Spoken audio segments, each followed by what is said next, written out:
So, a couple of things to get to before we actually start the session. One, Izzy has actually turned into a blue dragonborn, so that is literally her video right now. Yeah, that's me.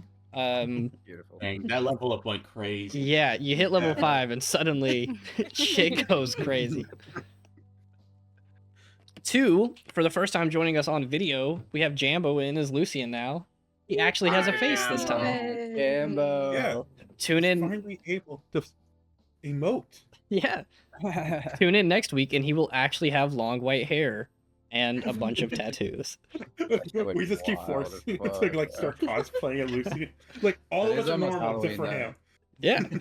Yeah. And then the last thing, if we want to go ahead and do it, is our most recent victim of the staggered leveling up is Athera. So Natalie, do you want to go ahead and roll your level 5 health for us here? You know it. Would love to do that. You got this. I believe in Ooh. you. I rolled 7. Ooh. Out of a D8, right? Yeah. Yeah. What'd I say? Got it. All right. So I'm gonna ask you guys because last session was a bit of a doozy. What the hell's going on at Earl Loomis? The professors are evil. All of them? Yeah, all of them. All of them. All of And, them. and Classic most of the Jambo. upperclassmen are mean and hurt me. We've all Yeah, been so- scammed. Yeah, I want my money back. You guys don't pay to go here. Yeah, but my room been With our busted time. into. Yeah. I got students trying to kill us. A teacher controlling those students to kill us. This is just a whole mess. I'm gonna go somewhere else. This place is not worth it. Apparently, Earl Loomis is just scamming you all. Yeah. If Scamming Beren was us, in man. charge, none of this would have happened. Just saying. Truth. I don't disagree, which is why Loomis is in charge. We gotta have a story. But yeah, to give it from the DM side of things, Hate You- public schools.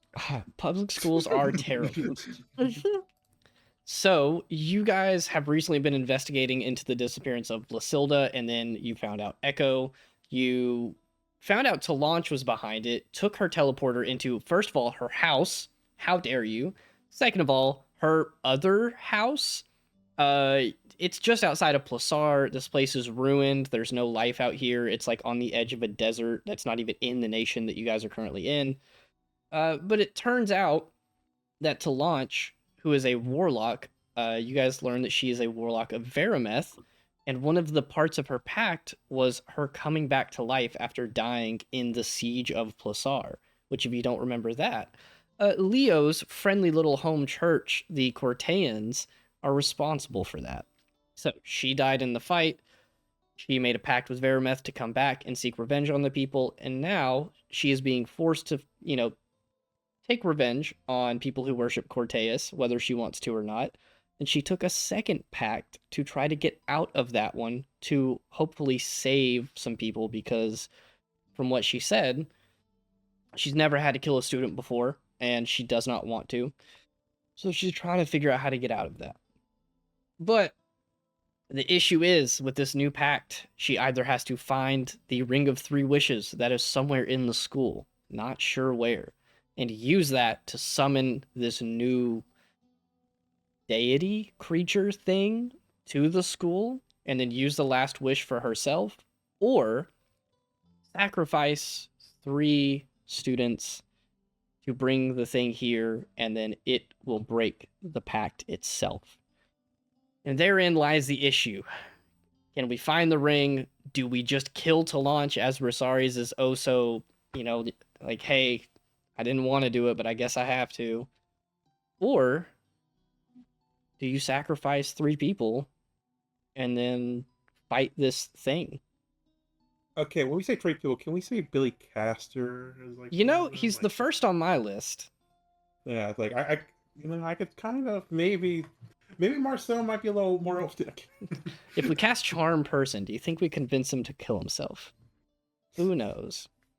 But yeah, we left off after last session with you guys having gone to the nurse's office after that nasty fight. Rosari's taking multiple crits for Lasilda. You rescued her and Echo, brought them back to campus, and you talked to Launch. Turns out that she's been controlling Orman, and then in that instance, John Luke. And the most recent thing that's happened sort of off screen that I'll just fill you guys in on is Orman has woken up. Beren even told you a little bit about it. His memory has been sort of quilt work patched and filled in with some things. And you guys are currently leaving Talanch's office after learning all of this to try to go figure out how you're going to solve this problem. And she gave you a deadline of 3 days to fix it, or she is doing exactly what she's been doing, finding 3 students to sacrifice and breaking her pact and dealing with that as is. The only thing I know of you guys doing immediately is all of you funnel out of Talanch's office. You use the teleporter to go back. She stays back in her home. And Gwen, you decide to sort of hang back, right? Yeah, I'm gonna just hang back in the office, Cool. just chill, Yeah, you maybe guys study. you guys come back and Celia is there waiting for you, and she immediately looks at all of you. She's like, how did it go? Are you guys okay? She sees Rosaria's like broken arm, wrist, forearm area. She's like, oh my god. What happened? Um, yeah, Rosario, what lot. happened? You're right. I'm just dragging John Luke's body behind him, just like yeah, we need to have a conversation, and my arm really hurts. John Luke did not hold back one bit. She also pans her vision up to see Lucien walking back, his hair still stained with blood, despite being healed up by Leo. And she says, well, I'm glad you guys found Lucien. Are you alright? Yeah, I'm alright. Holy shit, are you sure? Yeah, He's just Leo's missing a got bit me of his out. head. It's fine. Yeah, I think a bit of my brain fell out, but I think I'm alright now. Wait, what the fuck? Yeah, I got an axe blade to the back of my head, but I think I'm good. I'm alright. Did we Yeah, go yeah. back and collect your little piece of brain that fell out? I mean, it Leo got it. I'm just saying it definitely sounds like you're, suffering some trauma here, but I'm not a healer, so I can't really fix that problem. Leo's gotcha. Cool. Well, yeah, everybody's hurt. We're all dying. That's great. Any updates on this whole situation? People being abducted? No, nothing good. Yeah, nothing good. That's a good way to put Yeah. it. Did you happen to see to lunch, like, come in here and use the portal? No. Okay. I'm assuming she can teleport from her house to her Probably. other house, old house. With her other mother.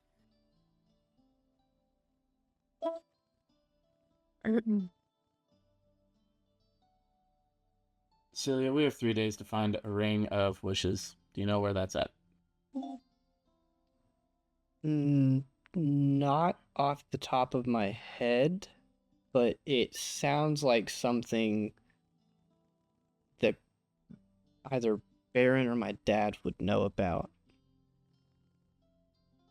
Yeah. Which, It's hard to ask my dad. It might take a bit, but I think we guys can make the journey to find my dad. You not never know. not your dad, my dad. Oh, okay. Sorry. I never. Okay. I could ask about it, sure. Definitely doesn't ring any bells for me.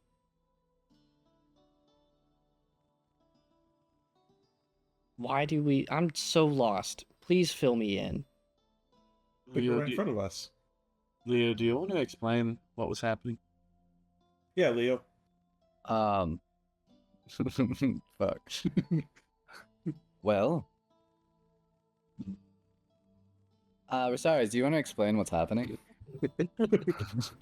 What my religiously illiterate cleric friend here is trying to explain is Delange is a warlock with a pact to Varameth.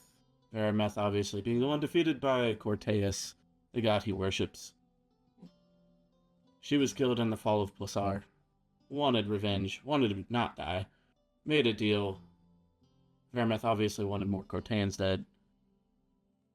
Delange runs out or something. Kinda hazy, I hit my head.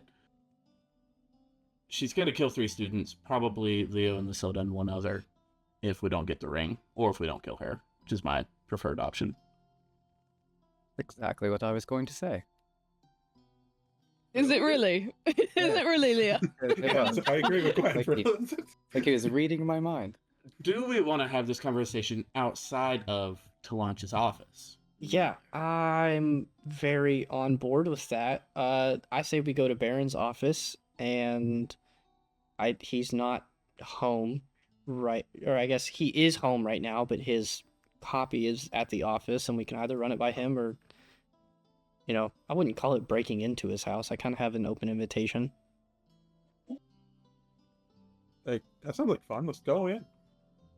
Yeah, great. All right, yeah, follow me. And Celia leads you guys off to Beren's tower, except for Gwen, right?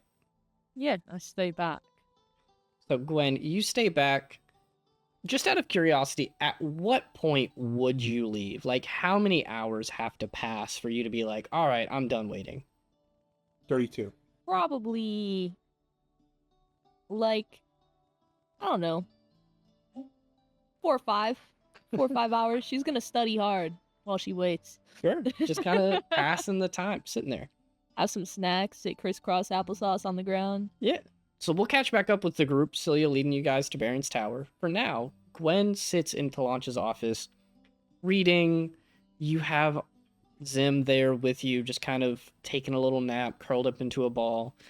And you're waiting for 30 minutes, an hour and a half. And then close to that 2-hour mark, you see Talanch teleport back in. Her, makeup still a little bit smeared and I don't want to say ugly, but just messy from crying. Whoa. Her hair is listen. Her hair's a little bit frazzled. She just looks like unkempt and disheveled. She teleports into the office and immediately starts moving, and then 2 seconds later notices that you're there and like stops and has like a moment of panic, and then she realizes it's you and she says, what are you doing in my office? What do you want?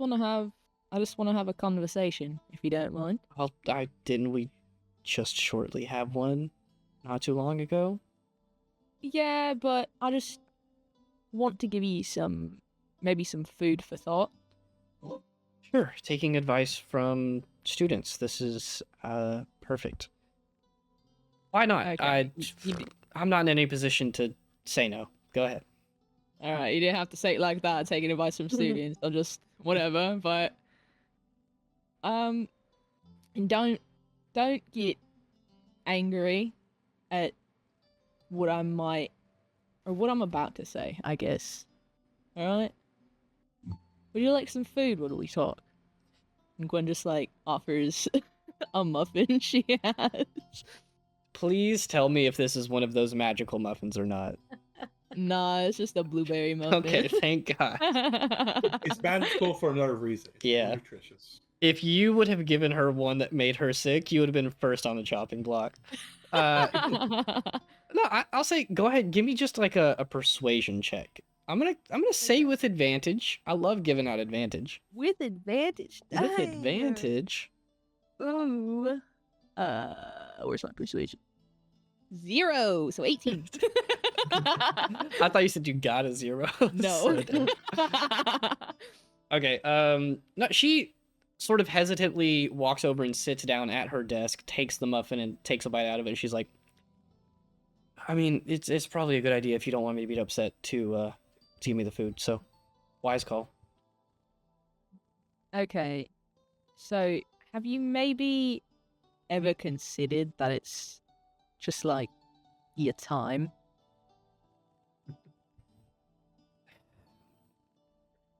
Sure. Yeah, the thought has definitely crossed my mind, but I would assume that you understand that everyone inherently acts out of self-preservation or for the preservation of whatever they care about. And I just told you guys that I have a family. Yeah. So if I can at all not have to sacrifice that, I'm not going to. Yeah, well, you were brought back to, enact your revenge, and you accomplished that. And if anything, you should feel, thankful and lucky that you were let to live past that time and start your own family. But you were never meant to live this long. She ponders for a second, kind of furrowing her eyebrows, starts to say something and then decides against it and finishes the muffin.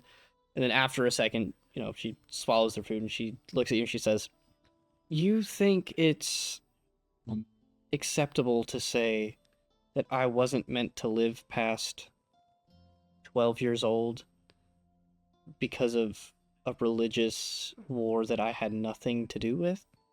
I don't know. I mean, like, everyone dies.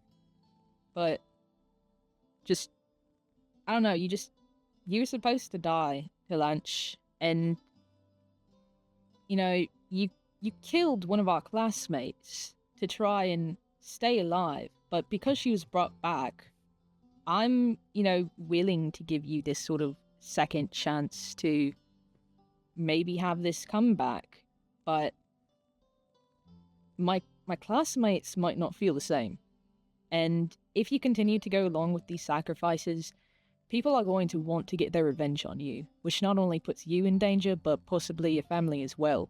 So, I don't know, wouldn't it be better for you to maybe be the one to take your own life instead of leaving it to your patron or whoever wants you dead? You could spend I don't know, you could spend a day or maybe like a few days with your family. Really spend time with them and let them know how much you truly love and care for them. And then maybe in the night you go to bed with your husband. You take something that maybe puts you to sleep and you never wake back up. And you die peacefully, knowing that you got to say goodbye to the ones that you care about.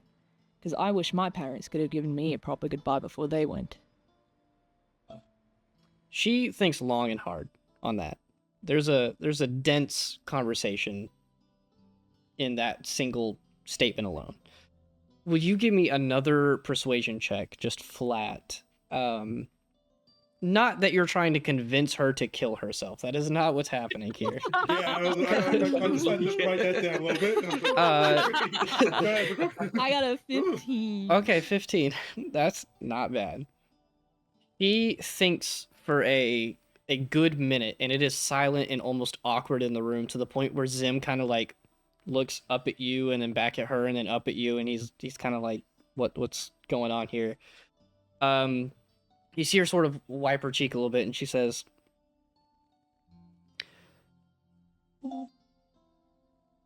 "Let's find the ring, and then figure out what to do from there afterwards. But I do have one little counterpoint for you that I don't think you've taken in consideration.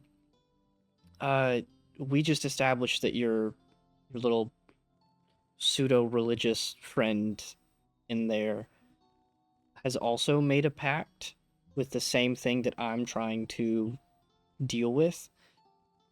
So if I opt out of this whole scenario, you guys are left with that. And who's to say that he's the only one? If this thing is making a pact with me and with Leo, playing both sides of this game that's happening, I don't think it's too far of a stretch to say that there are other people in the same situation. So I'll take what you said into consideration. You're surprisingly wise for a student. I guess Ranth is actually doing something productive down there in the plaza. But I'll do that with the deal that you also think on how you guys are going to solve this situation with your friend and with anyone else that seems to come into contact with this thing. Okay. I'll think on it. Yeah, that's all I can ask. She kind of takes a breath, lets out a sigh, stands up, and walks over to her teleporter and preps the stuff. Kind of looks back at you and gives you that, for lack of a better term, that white person smile where she just purses her lips. And then she teleports out. She is gone. All right. I pack up all my shit and leave. I guess I can go to try to find everyone else. They said they went to like Beren's or something. I don't know. Yeah. So the rest of you, during that whole time, you are being led by Celia to Beren Tower. Do you guys make any stops along the way? Or are you heading straight there, making a beeline for it? Oh yeah, Marcel would just stop by Leo and say, "Leo, buddy, old pal, friend, compadre, the guy I always no. talk to, sometimes, most of the time, All the time? sometimes. We need to have a talk, but not right now. Maybe later. Is that okay? Right. Can we talk later?" He like yells to the rest of the group. Yes. I have some You can things I want to talk ask whenever you you too. want. Hey, really? Yes. If it's you're proposing me, I always had to say no. I'm sorry. I only treat you as a friend. It's rough, but That's no.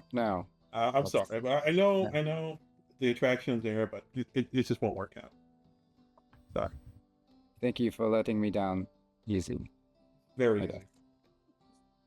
I appreciate that. That's a good friend. Always good friend. Yes, sir. But always friends. Remember that. Stay friends. There's no way Friend out. friend. Just Right. Okay. your friends. You know, Just remember that. I'm in a committed relationship. Okay. Is this? Oh, okay. Well, good talk, Marcel. I guess we'll talk later. Oh, continue on, Silly. Great, thanks. And she kind of like resumes from being paused for a minute, and she says, "All right, yeah, to Beren Tower." She continues leading you guys off. Before we get there, I think me and Leo want to get our NPCs from the cafeteria. Yeah, give me a brief little list. Who's all coming along? Lasilda and Echo, I guess. And then if Kata's there, I wouldn't mind bringing her. Yeah. If you want to search for her, I'm gonna say let's leave this one up to a roll because you know Lasilda and Echo were there. You guys, I'm pretty sure just left them there not too long ago. It was like an eternity, but yeah. It feels like an eternity. But give me an investigation check for Kata to see if you happen to find her here in the cafeteria. I'm gonna set the DC at 12. Kind of a 21. all right. Yeah. You two head to the cafeteria. You find Lasilda and Echo sitting there chatting where you left them, and then Kata's not too far away, and you just sort of beckon to all three and called them along with you. You guys all, rush to Beren's Tower. When you guys get there, I guess save for Gwen, because she's still waiting on to launch at this point, but she'll jump in at some point. You guys watch Celia come up, do a little magic at the front door. Gargoyle immediately just doesn't even say anything, sort of drops the knocker down, and the door clicks open and swings open. Celia leads you guys up. She takes you up to the second floor where Beren is sitting at a desk, or at least a copy of Beren. And she says, "All right. Hey, Beren, group, Beren. You know each other well. We have a bit of a situation. I'm not going to explain it because I'm still trying to process it and a little bit confused. So I'll let you guys kind of, explain what the hell's going on." Beren, We need a ring with the 3 wishes. this Beren looks at you, sets his pen down, and he says, "You want a ring of 3 wishes." We need it. You The difference. need a ring of 3 wishes. people's lives are on the line. Would you care to elaborate on that statement? Or am I supposed to simply trust that you need an incredibly powerful artifact that I may or may not have? Bad deals, warlock, happens all the time. You need a wish to break through it, or more innocents will die. Beren just kind of looks over at the rest of you guys and gives a very subtle but very obvious furrowing of his eyebrows that kind of just conveys a what the fuck? And he kind of looks to you guys and says, would you guys care to add any details to this wonderful situation that your friend Marcel is attempting to convey? Well, the ring only has 2 wishes left. That helps. Yeah, I know that. so you do have it. Never said I have it, simply said I know it. Guys, we got him. Leo, do you want to explain it this time? Yes. If we don't get this ring, I and some others may die. Yeah, lots of people die. Oh, That's crap. Yeah. that is still incredibly vague. How are you going to die if you do not have, again, an incredibly powerful artifact that I may or may not have? How are you going to die? Why are you going to die? Who else is going to die? Please explain. Well, technically one of us already did die. Lasilda. His eyes what's glance she over to thinking now? Lasilda. Also, speaking of, Rosaries and Leo, on the way over, would you guys have fully filled Lasilda, Echo, and Kata in on this, or are they still kind of halfway in the dark too? Or is this the moment that you guys are explaining it to them? Please let it be this moment. I feel like it would just be we'd be in a hurry, so I probably wouldn't have said anything. Heard. I think. But it's up to Leo. Yeah, I figure you guys probably told them, like, we'll explain it when we get there, etc. So yeah, Baron's looking at you, Leo, and he's just like, yeah, please explain in further detail. How are you going to die? Why are you going to die? How is this ring going to prevent that? We have nurses who can cast Revivify if you die. It's kind of fine. Well, there's a warlock who has a vendetta against the Church of Corteus and has made a pact with Bearmouth? Is that how you say it? Yes, Barameth. I know the name. Right. And we discovered a book with our names in it. I'm gonna reach into my pack and pull out the book and show him all the names. And who has the map? I do, but it's back in my dorm. Baron takes the book and he says, It's fine. I don't need a map. I have the majority of the world map memorized." He takes the book and starts, flipping through it, looking at the various pages, and then ends on that last one that's about 3/4 of the way through this little journal. And he sees that it says Lasilda and then you. He says, "Oh, so this unnamed warlock is hunting down Corteans and has slowly moved their way through Timera to Wisteria and has now landed at the school." Yes. Yes, but they want to stop.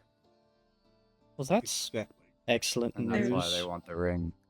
So they want the ring for To break the pact. to break their pact that I am assuming is making them kill these people. They also want to release something that I think she said the first wish was used to seal. It's at that point that Baron fully loses the stone face sort of facade, and you see your first glimpse of actual worry. Athera, Leo, you guys are high wisdom. You guys probably have high passive insights. You can see that note regarding the first wish struck a little bit of a chord with him, and he says, "I don't feel comfortable continuing this conversation as myself. I know that I am an exact replica, and I continuously share memories and this exact same personality, but this seems like something that you might want to talk to my actual self for. Can you Yeah. switch places with him? No. I think Where is he? we need to have a conversation first, all of us. Well, you guys would be absolutely free to have that conversation here. I will gladly mentor and guide, as that is what I am typically for. But, no, if you are regarding the original use of the ring or trying to acquiesce it in general, the original Beren will be who you need to speak to. Where is he? Home. Which there's a teleporter upstairs that you guys could use. Just please be careful. You will for sure set off alarms and wards and things. But if you'd like to take a moment to have a conversation, like I said, I could be of some guidance, I think. Especially if you give me some more information about this unnamed warlock. Going through the process of elimination here, I think I have it figured out, but I'd like to be filled in. Thank you. Yeah. Thank you.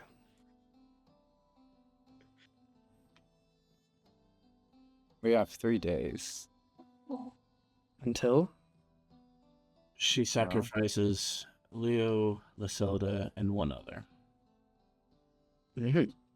Or it's Billy Caster. Marcel really wants it to be Bellycaster. No. I'm making a guess. It could be anyone. I'm just hedging my bets. So our real options are either we kill her or we use the ring. Of course, we do not want to sacrifice students. That is very against school policy. The ring would help. Explain to me the use of the ring. What would it be used for? You said one would be used to bring the creature back, and the other would be to break Talanch's pact. That's what she said. And the creature would just be left free, I'm assuming, to do as it pleases. Great. Fantastic. Could we release the creature in a different dimension? So maybe like a dimension even more dangerous than our own. That's... That'll be like technically being released. Marcel, I hate to tell you this, but that is not how dimensional spaces work. Do I look like the person who would know how dimensional spaces work? I've been told you're the greatest wizard of our age. But I'm not a wizard. Or am I? Athera, am I a wizard? Lucien, I'm a better wizard than you. You're a lazy wizard. So a regular wizard. Awesome. Lucian, did you change your robes? Oh yeah. I went to the purple and white. Very classy. And I got hit in the back of the head, so my accent's changed for some reason. I looked it Yes. up, it's like trauma-induced accent change. Did you guys Quite- not take him to the nurse? He can walk it off. I just show him my arm and I'm like, does it look like we've been to the nurse yet? No, you have a cleric in your... Okay. It's... So back to the plan. Ring of Three Wishes. Do you have a comb I could like comb some of the blood out of my hair quickly? He prestidigitates the blood out of your hair and it sort of like neatly falls back into place. And he says, You're fine. Oh, Okay, so your current plan is to obtain the Ring of Three Wishes, use one to summon the creature, and use one to break to launch free of her pact. In which case, the third wish is already used. Yep. The creature is left free to roam. But why are the sacrifices necessary then?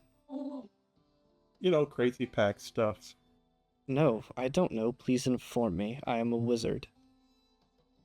And I'm a warlock, and I could tell you that a bunch of these creatures from other worlds and other things, they kind of have like giant plans for people, especially those who make deals in their lowest points of their lives, look to Leo.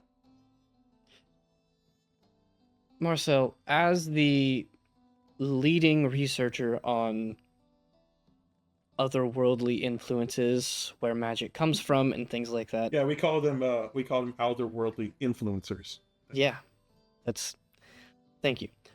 I would love to agree with you, but we know very little about it. I wish I had some sort of common thread between them, but the very existence of warlocks and clerics, and in some cases paladins too, is an enigma to even the wisest of us. Yeah. So with that being That's why it's said, like, continue. is there any other plan than just releasing a incredibly powerful and fairly evil creature onto our premises?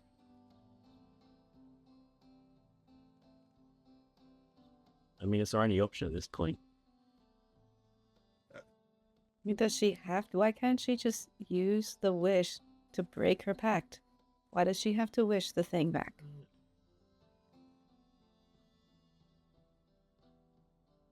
Good question. That is a great question. What is stopping her from not following whatever guidance she is receiving and breaking her own pact herself? What if the creature that is wise enough to know that someone can use the wish to break a pact made it part of their pact that you can't use the wish to break the pact? Thank you. I was waiting for someone to make the connection. Yeah, It's a great idea in theory, but I don't foresee that fully panning out. So here's my worry. If I were to hypothetically have the Ring of Three Wishes and give it to you guys to use in this scenario, there would be a loose, borderline deity on campus who wants nothing more than chaos and trickery and destruction. I don't know if you know this, but that's not something that we hope to have at the school. So are you planning? Check him on the if he has the ring or not. Absolutely. Ooh, 19. 19. From what he's been saying, you're able to piece together that when he said you should talk to the original Beren, it was both not only like a, hey, he's the one who really calls the shots, you should talk to him, but also a, I definitely know it exists. I don't have access to it. The original me has access to it. So you're able to tell that like he knows too much about it to not be connected to it. OG Beren definitely does, but not him. bearing it like an OG. So he says, are you planning to fight this thing and prevent it from attacking our school? Wait, us, the students, aren't you guys also like extremely powerful? You're people the who- ones who wanting to use the Ring of Three Wishes. I understand that this is a bad situation. Obviously, in the perfect world, nobody would die at all. But that thing being let loose on our campus would be the death of a lot more than 3 students.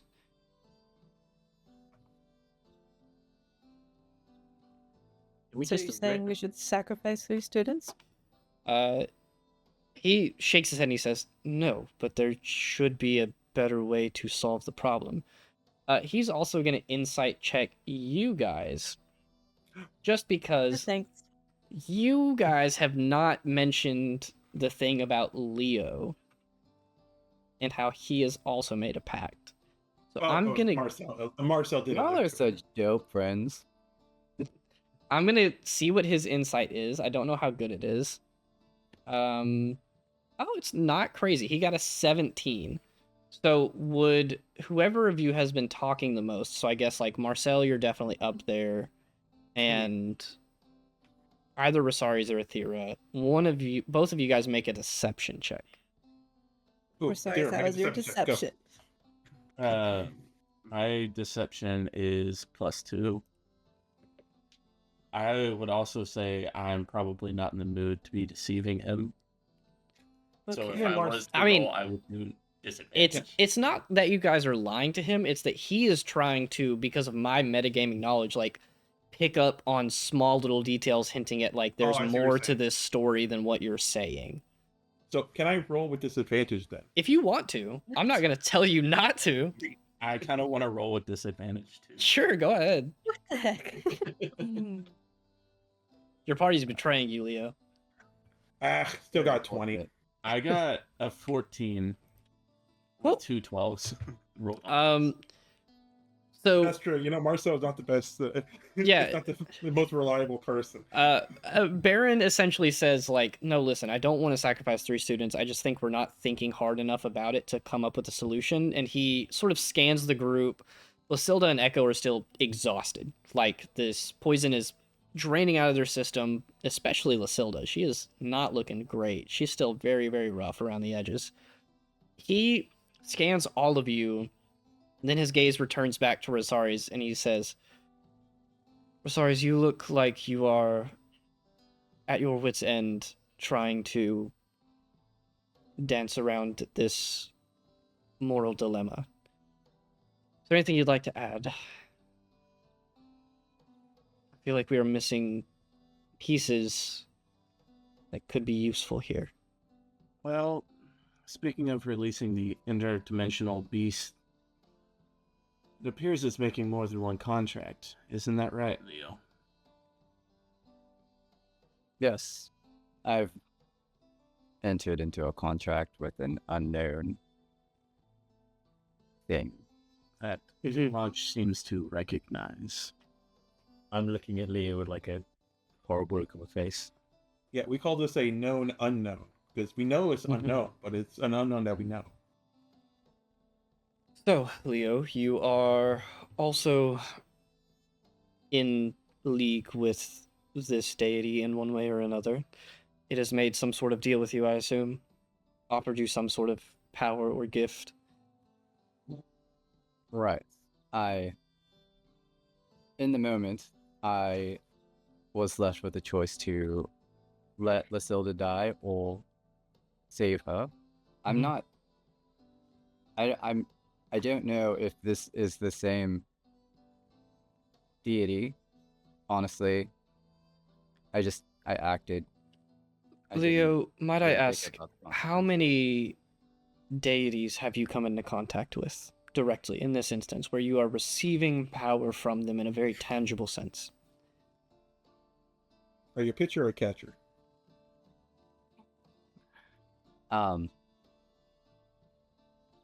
This one. Well, no. There was another time, too. When I know you are a cleric, so I'm assuming you draw your power from your religion. Yes. That is one. And then now you are able to access more magic that you were not previously capable of with the second. Am I correct? Yes.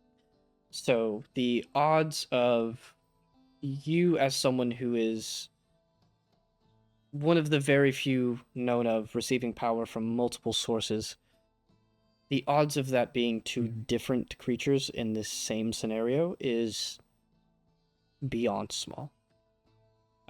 Even if we used the 2 wishes to free to launch from both of her packs, yours is still active, and what's to stop it from happening again? Nice. So, what am I to do in this instance? I'm not even sure what the contract regards. Honestly, I'm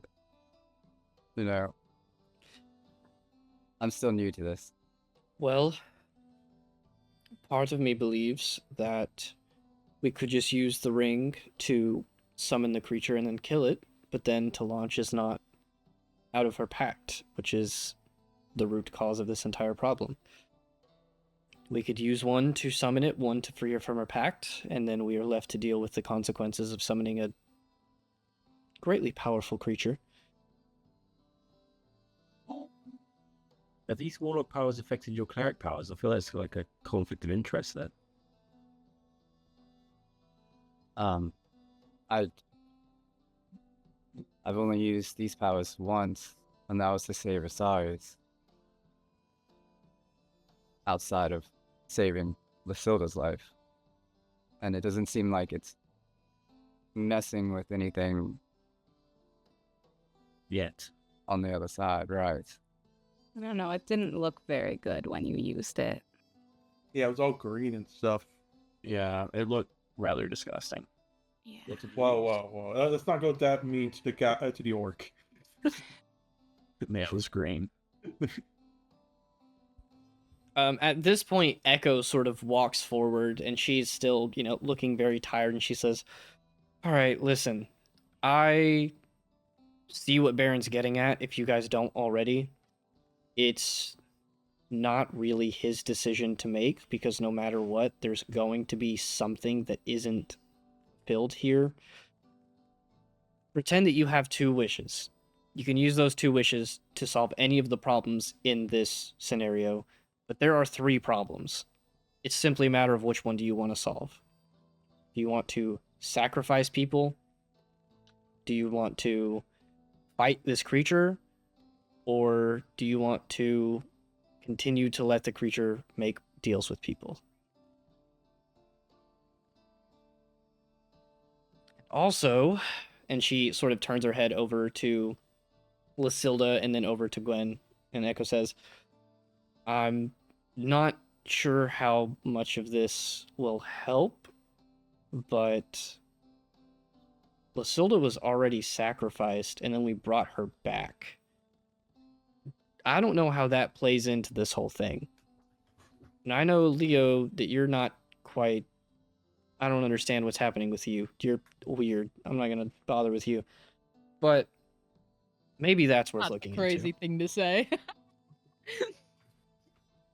Ooh, wait. I have a question, guys. Are we sure that this is the Lasilda that was brought back? Maybe it's something else that's pretending to be Lasilda. Lasilda reaches up and smacks you on the back of the head. She said, Oh, That's That's deserved. "Does that feel real?" yeah. The fake one would have done that too. She just glares at you. It's something you have to be mindful of. I mean, making deals with other dimensional beings is not, safe. I don't really know what's going on with that, because I destroyed the rune thing that Talanche made, and the glowy bits disappeared, so I don't know. Beren sort of piques his interest with that, and he says, "Did this glowy bit, did it disappear before or after you destroyed the runes? Lasilda was brought back. Was After. it still glowing?" Okay. Mm-hmm.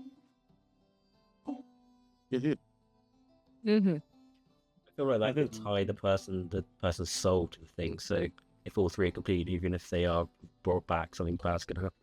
Lucien, I hope that your injury has not impacted your ability to understand magic at all, but I will speak to you as the... No, I'm simply saying I hope. Idiot. Yeah. But Come on, man. I I, am am a better wizard than you. Lucien, I will speak to you as the wizard of this party. Even Cilia in the room, as brilliant as she may be, this is seeming to be something that is focused around you guys solving, so I'd like to give you the opportunity to help make this decision. There are a few different types of sacrificial, albeit taboo, sort of magic types.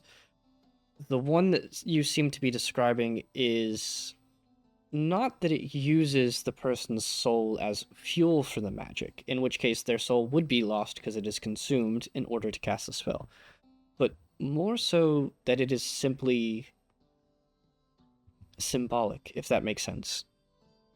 Almost like a sign of devotion, like sacrifice 3 people to me so I know that you care. But the person's soul is of no importance. If that orb was still alight after Lasilda was brought back, the sacrifice was made, and that part was still fulfilled.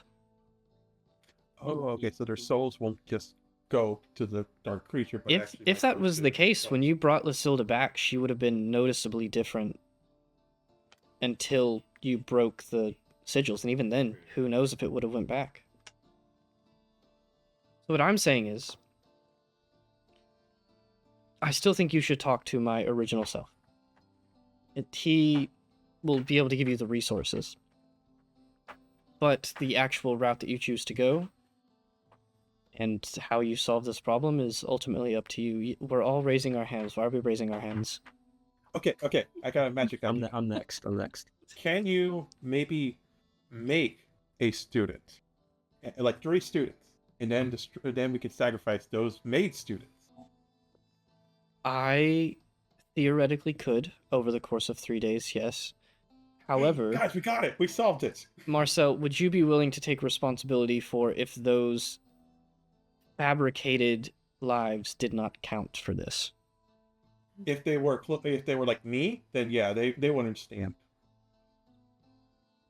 No, I think what he's trying to say is, if a made life, a fabricated person's soul, doesn't count, it would appease Oh. it. So I am asking you, if we attempted this method and it did not work, would you be willing to step in instead? Yes, I will always step in. Good to I'd know. rather sacrifice myself than other people. Can you convince 2 other people to agree with you to sacrifice themselves? No. Are 'cause there that's maybe something- any like I don't know, No. prisoners or anything that could just be sacrificed instead? Would you feel comfortable with that on your conscience, Gwen? Yeah, they're bad people. I doubt we have any people locked away at the school. I'm not saying it. We still tend. It's But what, Daddy? she said 3 students. If it doesn't matter if the souls stayed or not, you just sacrifice someone and bring them back, then it shouldn't matter who it is. Wait, do we have a prison at this school? No, we do not have a prison don't at the think so. school. Can't we just arrest to lunch? But does that solve the problem? Yeah, she's locked away. Well, I mean, that's not the problem after we deal with the scary extra-dimensional creature. I'd rather not deal with this extraterrestrial. I hate to Yeah. tell you, but if he That's our is, focus right now. if this creature is making pacts with Talanch and Leo and whoever else, I would assume that we're going to have to deal with it one way or another. Oh, What's his end goal? and is there like other method of freeing it? Do we have? Leo, that is an excellent question. As our local expert on this thing, you could tell us more than anyone. Well, he was defeated by Cortez. Verameth? Or the creature that has given you power? I'm just assuming that it's Verma. You think that the being that Talanch has made another pact with is the one she made her first pact with, that is acting against itself? I don't know. Can you make like a diagram so we can like all like figure this out together? We can try to piece this, one Like at one a of those time. balls with like the Yeah. string Yeah. going from one bit to the Yeah, other. like thumbtacks, Okay. like good sticky notes everywhere. We're like Beren okay. casts minor illusion, and on his desk, a small Mm. diagram appears, and you see Talanch at the center with 2 cords. One is red, one is green. The red one goes to Verameth, the green one goes to this question mark deity. That same thing has another green line down to Leo. And then there's also Corteus and Verameth, where above Leo and Talanch. And there's a blue line going from Leo to Corteus. There is a black line from Corteus to Verameth, and that red line to Talanch, obviously. And he says, And Marcel would make a minor illusion and just saying Marcel. yes. Over the sticky note on his hand. I think Lucien goes in his packs and brought. I've already done one. I've already did one. I've got one ready. Oh, well, Lucien, you could have saved me the cantrip. So, listen, the... Saved you the cantrip. Yeah. That's actually a funny joke. Thank you, Marcel. My humor goes unappreciated far too That was a often. good one. You know what? Yeah. So, here is the issue. Again, you have 3 problems and only 2 wishes to solve them. You have Talanch's pact with Verameth, which causes her to hunt down Corteans and kill them. You have this interdimensional creature, as you've referred to it as, that is making pacts with multiple students. You could use a wish to break one of those pacts, or you could use a wish to bring it here. If you break one pact, the others still stand, but if you bring him here, there is the chance of eradicating it at the source. You could use 2 wishes to bring it here, and probably to dispose of it, to kill it, I guess, if you were to weaken it somehow. But then Talanch is still hunting students. Against her will. So, how exactly does killing this thing not get rid of the pact? Because Talanch's original pact is with Verameth, who is... Oh, I thought we were talking about this guy the whole time. No, it's a I joke. thought we were too. Refer to the diagram. 2 patrons. God.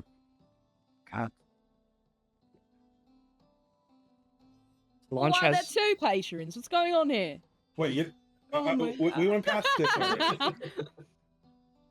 So Gwen, referring to my diagram that has been made with the information you gave me, Talanch had a pact with Verameth, which causes her to hunt down people who worship Corteus as an act of revenge. Her pact with this second deity was in hopes to break her first pact and no longer have to kill students. Oh. Mm-hmm. Okay. So her objective, from what I understand, is to gain the Ring of 3 Wishes, use the 2 wishes to summon this new deity, and break her old pact, in which she is still in a pact with the new deity, but it is completed, and it is left to run wild on school grounds. I mean, we don't have to be in school taking care of it, right? Do you know anything about this other interdimensional creature? Any information on that? Is it interdimensional or extra-dimensional? Okay, what if, like, what if we take a giant Inter is our stick own dimension. Extra wouldn't be outside of a dimension. and just, like, go in the middle of the ocean and then summon it there and then fight it there, yeah? See, Lucien, I'm the real wizard here.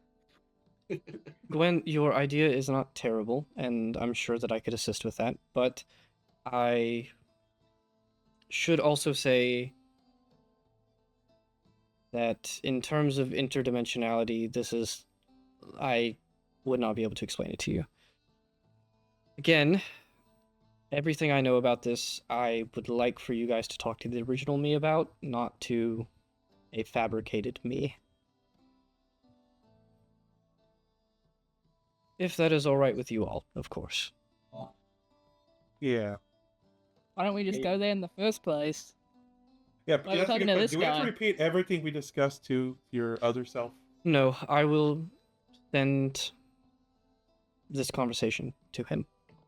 Good.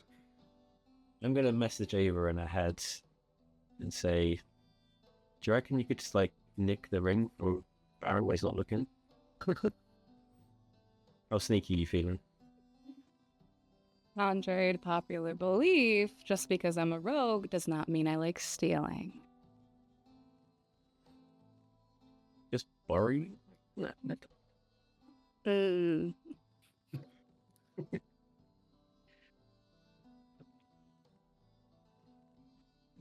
So did we want to have a conversation as a party before we talk to the original Beren? Lucien, did you say that? Yeah, I think so. Yes, feel free to use my upstairs room for you guys to talk before you break into my house. Here. Come on, guys. Upstairs. Adventurers huddle. Is it breaking into if you're giving us consent? If you give me long enough to send my message, no. How long is that going to take?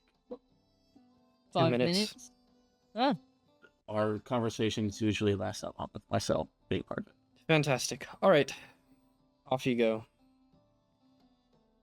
Come on, guys. Here, adventurer huddle. All right. My sister runs upstairs. As you guys are heading upstairs, Kata sort of grabs your arm, Rosaries, and her, Lasilda, and Echo are kind of standing off to the side, and Kata sort of leans over to you and she's like, "Am I needed here? What is happening?" We're going to have a long talk when all of this is over. Sure. First and foremost, sorry for the way I treated you the other day. I am not acting like a brother, and I should have. I appreciate the apology. You're gonna have to give me a minute to like process all of this, by the way. Like, Okay, I'll tell you what, I'll give you 3 days to process it, because you're going to be spending that time in sight of Lasilda at all times. gotcha. Okay, that's why I'm here. That's what I needed to know. Yeah. I also apologies on my end. I did not realize that there was such a grave situation at hand. I'm for lack of a better term, I'm locked in. I got it. Just as she says that, I'm gonna just lower my armor a little bit to show her the new scar on top of the dozen or so others, and say, You guys walking up the stairs hear an audible, "Damn!" What's going on? Who stabbed Rosaries? Himself. Technically, one of our in a weird way. classmates. it was Orman. Lasilda, do you want to show your matching? Lasilda pulls back her. She's not even wearing her armor anymore. Her clothes a little bit to show the scar, and Lasilda explains like she was unconscious and was being attacked, and you took the hit for her. And Kata gives you a very soft smile and pat on the shoulder, and she's like, "I'll keep a close eye on her." What about Echo? And Echo immediately like is leaning against the wall. She just turns her head. And she's like, "I'm fine." If Echo ever needed help, it is beyond our current capabilities. She gives you a little smile. And she says, "You're damn right, kid. I'll help watch Lasilda too. I'll keep an eye on them, keeping an eye on each other." Thank you. And I'll watch over Leo. Nothing's gonna happen either one. They nod and they start to head out, and Kata like pats you on the back. She's like, "Yeah, we'll have that conversation at some point in a few days." Yeah. Move on, hyena. She almost snarls at you, but they just leave. You guys go upstairs to another one of Beren's rooms in this tower, and this one is full of just random magical components and chests full of scrolls. There are bookcases and bookshelves in here. But there is that teleportation circle that every professor has in their office. You guys get up here. Celia is still kind of tagging along, just a little bit befuddled at everything that's happening, but willing to help. And you guys have the floor to yourself.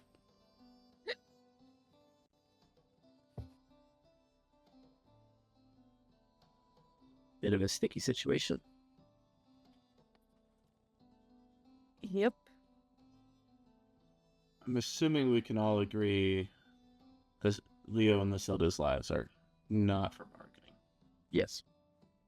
Yeah, we should not do that. So if the sacrifices aren't on the table, what are our other options? I think we need to research this influential creature thing. What actually is. Oh, If it's a semi-god, I'll look into it. I mean, How do we? if we can, I don't think we should disregard the whole sacrifice thing immediately, but it's not that it doesn't have to be Lasilda and Leo. And if we're able to bring back the people who were killed, we could save a wish. Exactly. Use the wish to take out the thing. You already have me. I will definitely, if to save other lives, I'll definitely try. I'm not opposed to sacrificing my own life for that. However, I don't tend to trust cultic rituals to a demonic being lightly. That's right. more That's pack expensive. I two. don't know if y'all know who Verameth is, but any dealing with that creature is probably not going to end well. Celia Also, steps forward and she says, "Well, I guess small correction. We wouldn't be making any sort of ritual to Verameth. This would be to that weird Right. Yeah, remember, we're talking interdimensional about the creature. Yeah. I would I know also this game like. very complicated. Yeah, Don't worry, I would guys. like to pose another small issue here. If we sacrifice people and plan to bring them back, and this thing appears, how are we going to bring them back in the midst of whatever happens? I could offer my services in turning someone invisible to go through and revive people, but I can't revive people myself. And, How and how it's long right there, after a that's fine. death? It's only like it's only a minute. So once that minute's Yeah. up, We have to be very fast, very quiet, and hopefully not draw attention to ourselves, because if whoever is reviving people gets taken out, we're fucked. Is there any way to trap this deity that comes through if it does come through? Any spells? If there's anything yeah. like that that we can do, it's going to Yeah, be on Beren. That first wish spell that was already used. Well, Also, yeah, to add to what Rosari's just said, the first wish spell that was used, that is now showing its faults in that its influence is still able to break through.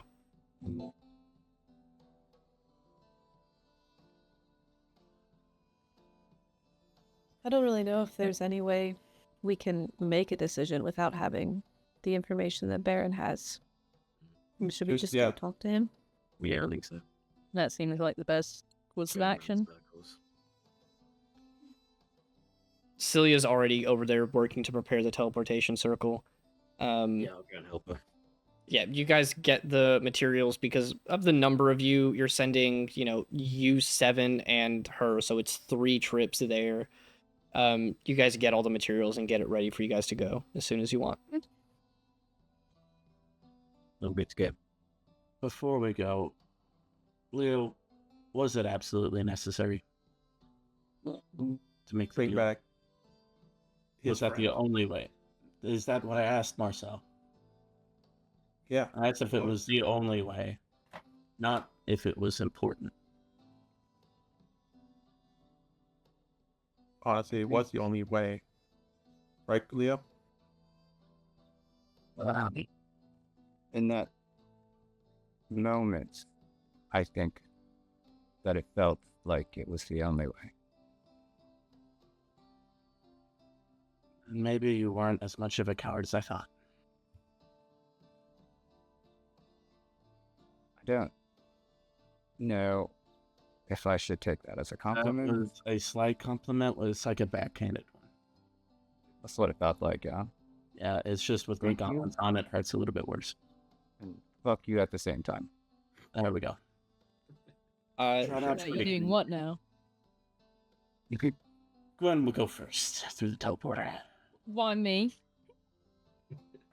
because you keep making weird jokes. No, I wasn't paying attention.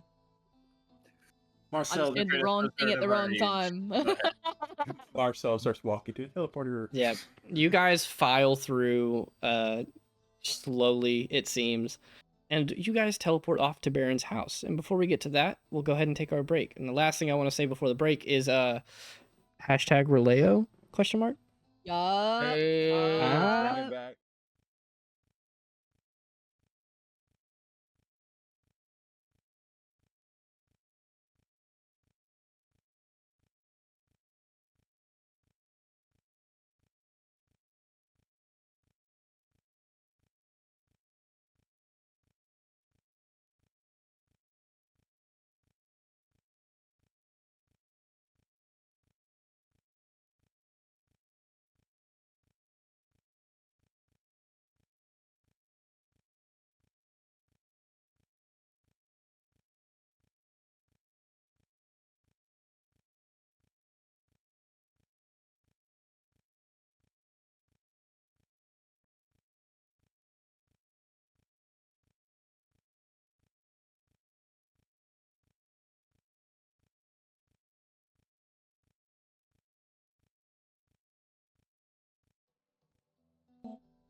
So, things are getting a little complicated here at Earl Loomis. Thankfully, we're no longer there. you guys are transported out through Baron's teleportation circle into his house. You are I miss welcomed. fighting sand creatures. All right. Wasn't it a simpler time? Yeah. You guys appear in a large but humble office, and I'm not sure how to convey the exact description I Large want to and get. humble? Yeah. Like, Yeah. that's what- It is very obvious that this place It's is luxurious, but also. it is luxurious in the sense that you can tell money was put into this. It is not cheaply made. It is pretty big. There's a nice skylight leading into the office where you guys can see the like. I'm pretty sure it's late in the afternoon at this point for you guys, right? Sure. You can see the sky changing from those like orangey purple colors, slowly getting darker. Some stars starting to appear. Very beautiful place, but humble in the sense of it seems practical, not just showy. Like there are bookshelves lining the walls, there are magical components filling the brim to those bookshelves. There are research notes and papers scattered across some desks in a very neat and organized way. Very nice office. You guys teleport in your groups of 3, and Celia sort of talks to you guys, and she says, "All right, I'll go get Beren. He's probably trying to figure out what tripped the wards, but I'll just go let him know that we're here so that he doesn't, blast you guys into whatever other realm is out there." She exits the room, gently closes the door behind her, and you hear very faint her voice calling out to Beren, and then very like unintelligible. You guys can't really hear them. You just hear the sounds of them talking out in the other room. What are you guys doing? Are you going out to the other room? Are you staying in the office and waiting? What's the plan? I'm just gonna look around the office and see like anything pique my interest. Sure. Give I'm me, here, cool, just staying around. Lucien, give me an Arcana check. I'm watching Lucien because I don't want to step on a magical landmine. It's 24. Yeah. God, if there was ever a time where you would be like a kid in a candy shop in here, it's spell scrolls of magic more powerful than you're planning to even study at Loomis. To give it in over-the-table terms, Loomis typically exits their students in the 3rd year, nearing like 10th level. Lesser students might be at 8 or 9. Better students might be 11 or 12. But it kind of averages that like if you stay 3 to 4 years at Loomis, you're going to be somewhere between that like 8 to 10 mark.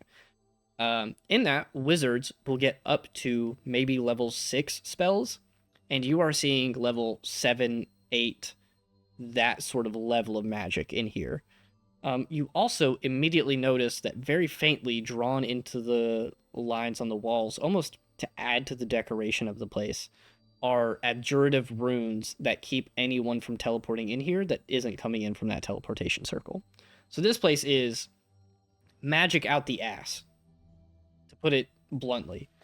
So you're like looking around dumbfounded, looking at the walls, looking at some of the books. You're seeing like studies on high level illusion magic and abjuration magic.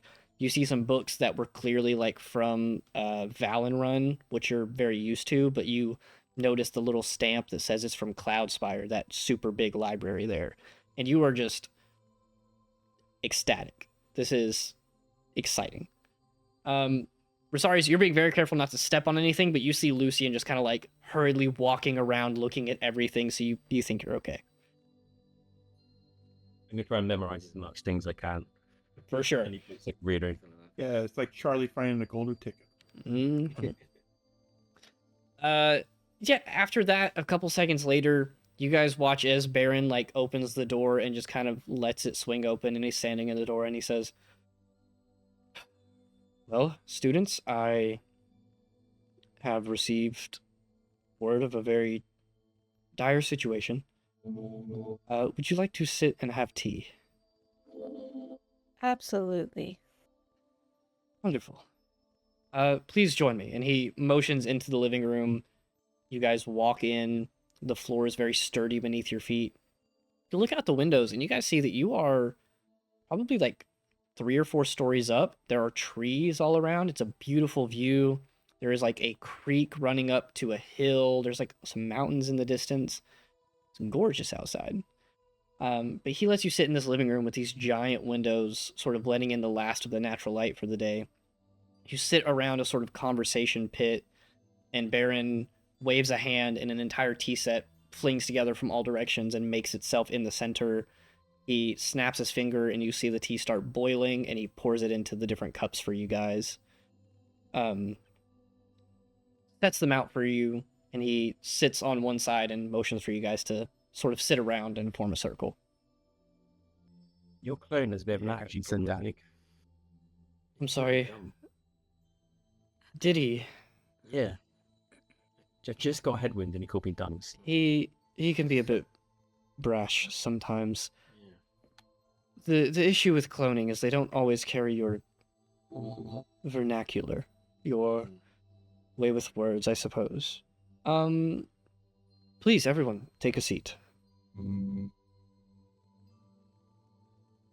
Yeah, go sit. Yeah, you guys kind of slowly sit. Cilia sits beside Beren. He looks to you guys and he says,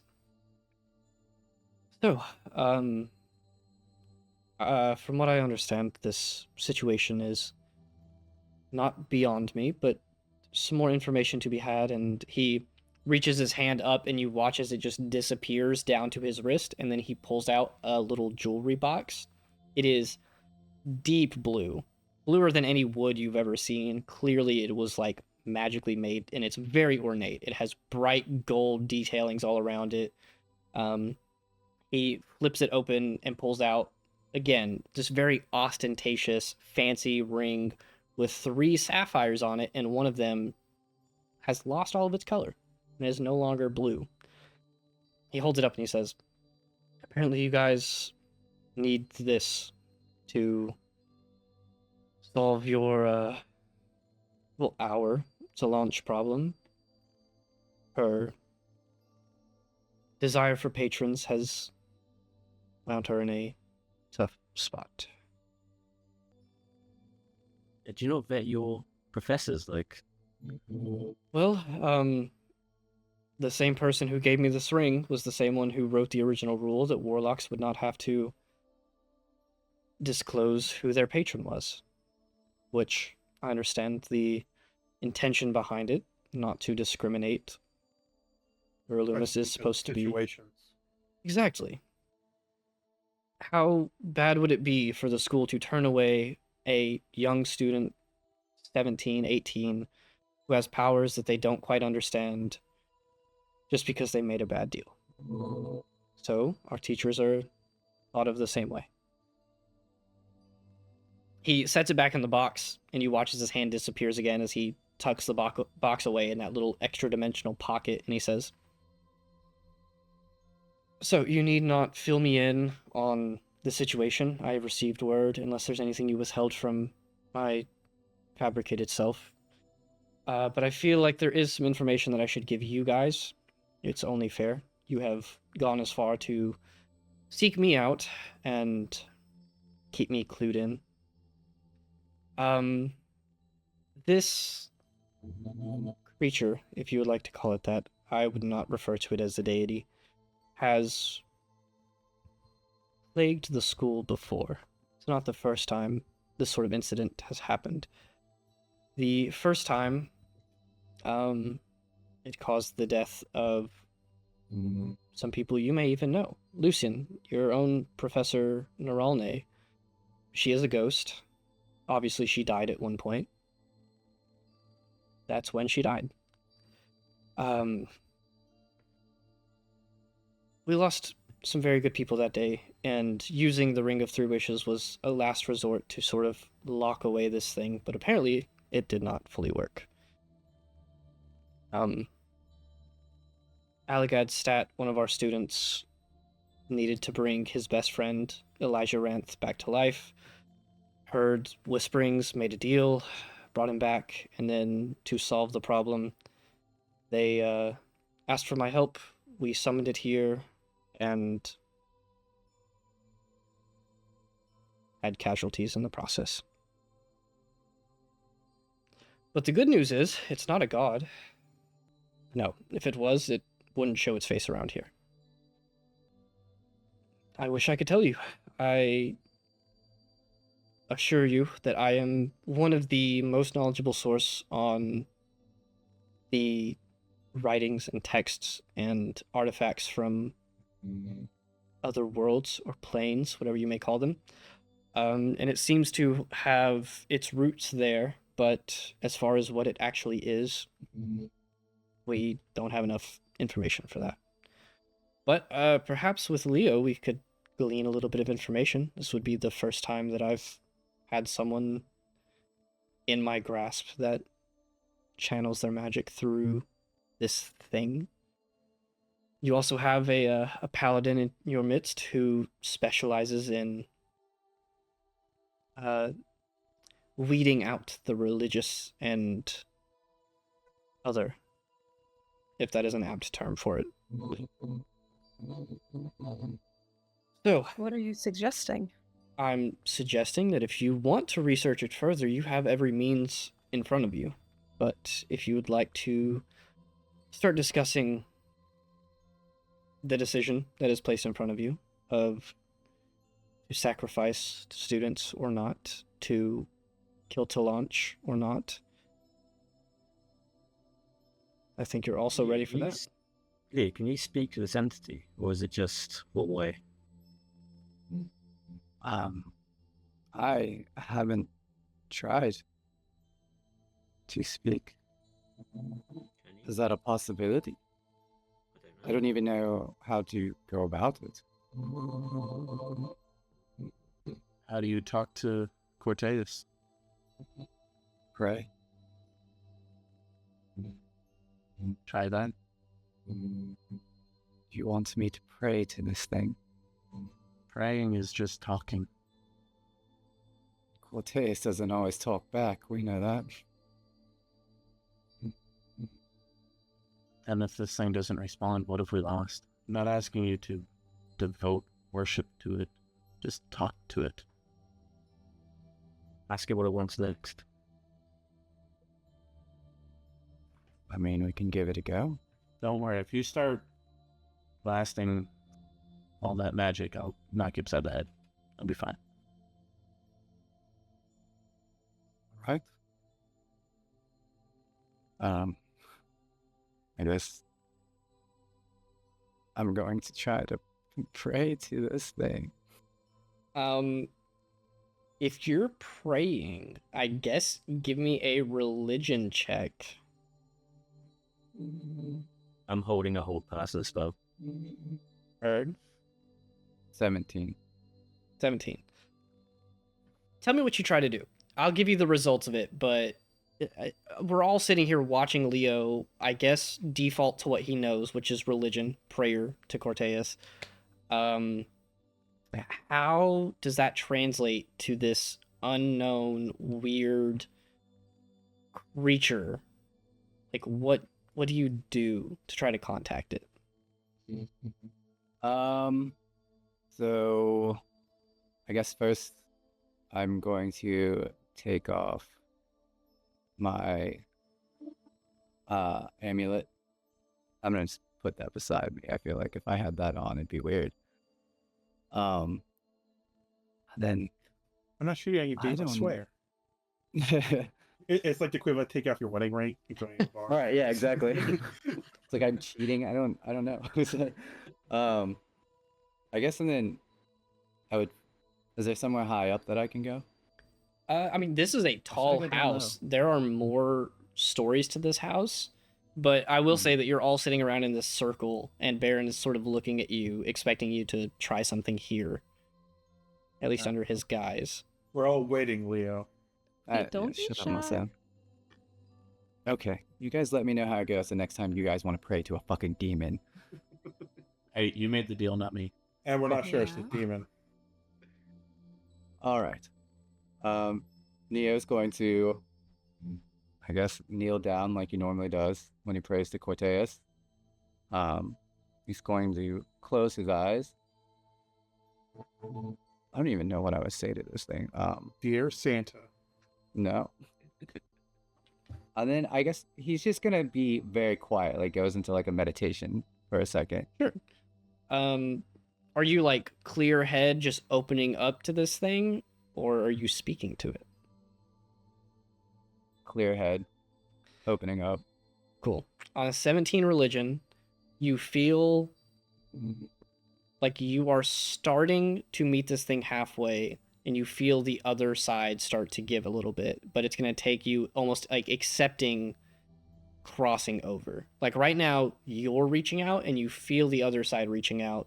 Do you grasp hands? Yeah, I am. Cool. What weapons do you have on your body? I have No, a but- mace and a dagger. Cool. I thought you never carried weapons. I will say I don't know if at all recently you've grabbed your mace. I want to say that I thought someone gave you a dagger recently. I don't know. him a dagger. Versailles gave me a dagger. Yeah. You guys watch as Leo, very poised, very quiet, very calm. After a couple seconds, you see just a tiniest little bit of this pale green light emitting from his eyes as they're closed.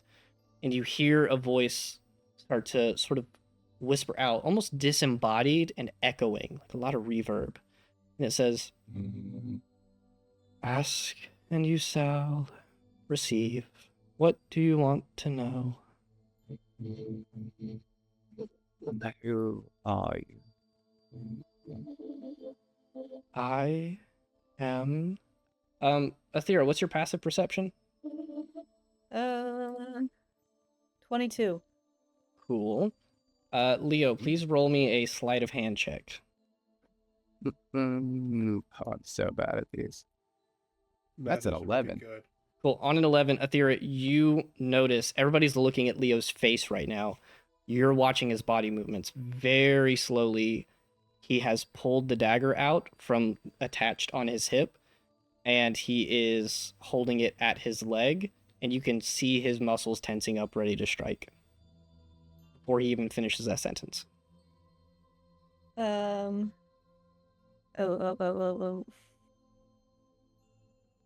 Can I reach out and try to get the dagger from him? Sure. Are we going? Let's talk order here. Who is beside Leo? Chimeric will be next to Leo. Cool. And then Athera, you want to be at the other side? Sure. Sure. So we'll say you're at the side with the dagger. That's why you're sort of picking up on this. Marcel is at the other side. Chimerical, sorry. So you see that happening, and you hear the voice just whispering, "I am," and then its eyes snap open. You guys see that pale green light, no longer Leo's eyes. And he jerks his arm back and he's gonna stab towards you. How do you want to stop this? You noticed it happening first, so you can react. I'm actually going to cast heat metal on the dagger. Nice. Tell me what save Leo needs to make. Or I guess tell Leo It what is- save Leo needs to make. It is a Constitution saving throw for 15. That's just so that they can hold on to it, because I think email is just isn't it just automatic, or that's the new one. It is automatic. If he passes the save, he can hold on to it, but I think he takes damage. If he fails, he drops it. Yeah, that shit's a 9. Cool. Yeah. With that, Leo, not yourself right now, swinging this dagger, it heats up in your hand, blistering hot, and you drop it. Lucien, you notice this. Does this cause your hold person to go off? Yeah. Sure. Leo, give me a wisdom save.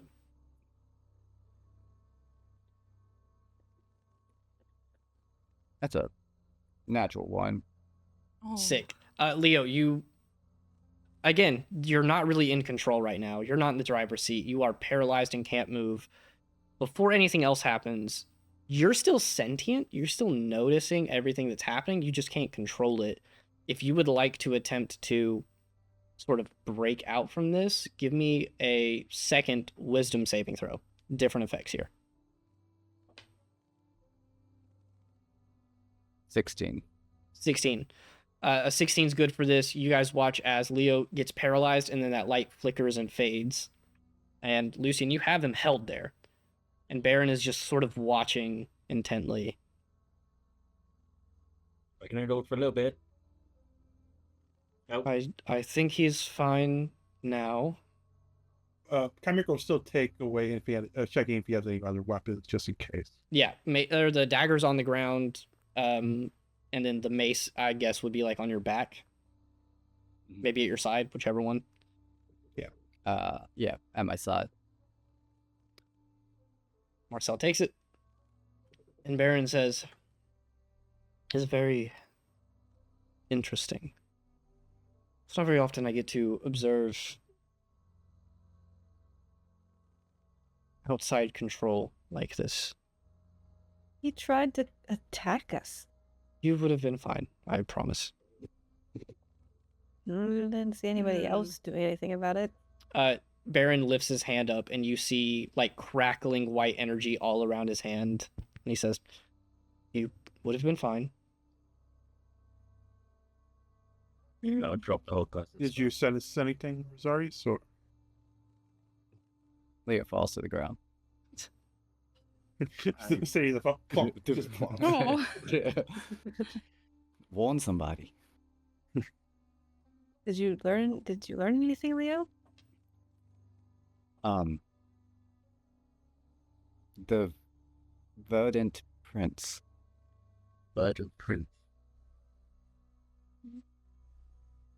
That's all I was able really to get before I couldn't control myself anymore. Does that Like you guys. So is ring this any gonna- bells? No, not to me. No, I'm. Is that all you asked? So that's all I got before. We should do it again, but this time we tie you up first. I'm not sure I want to do it again. So does this mean this thing can just take control of you whenever? Is it gonna It's be a also a problem? good question, isn't it? Professor Beren? Please explain to me what you did to initiate this. Because if it could take control of you whenever it wanted, why hasn't it done so before? I guess. This time I was reaching out, and whatever the Verdant Prince was reaching back. Hmm. We made a connection. So, by my best guess, at a distance, your connection is weaker. He cannot affect you as intently without your permission, if that makes sense. Would I ever read about the Verdant Prince at any point? Give me a history check with disadvantage. Sure. What about me? You could give it to me with triple disadvantage. The natural one. Cool, can I do it with 20. quadruple disadvantage? Sure, Athera, you can roll yours with quadruple disadvantage. Yeah. Leo's gonna pick up his amulet and put it back on. Sure. Ooh, give me a religion check really quick. Ooh. 15. Cool, 15. You are unworthy. You put the amulet back on, Guys. and you feel a tiny little spark, not visible by any means, but it's just you're connected to this amulet, like you've attuned to it. And you take 1 point of lightning damage as it shocks you as you put it back on. Bad boy. It doesn't stop you from putting it on, but after you put it on, you just feel that little bit of energy like course through you, and it almost feels like it's cleansing you out, if that makes sense. Like that point of damage cleaned something. What do we get on those super disadvantaged rolls? I do imagine it's like a water spray and just spraying like jets. For the demonic.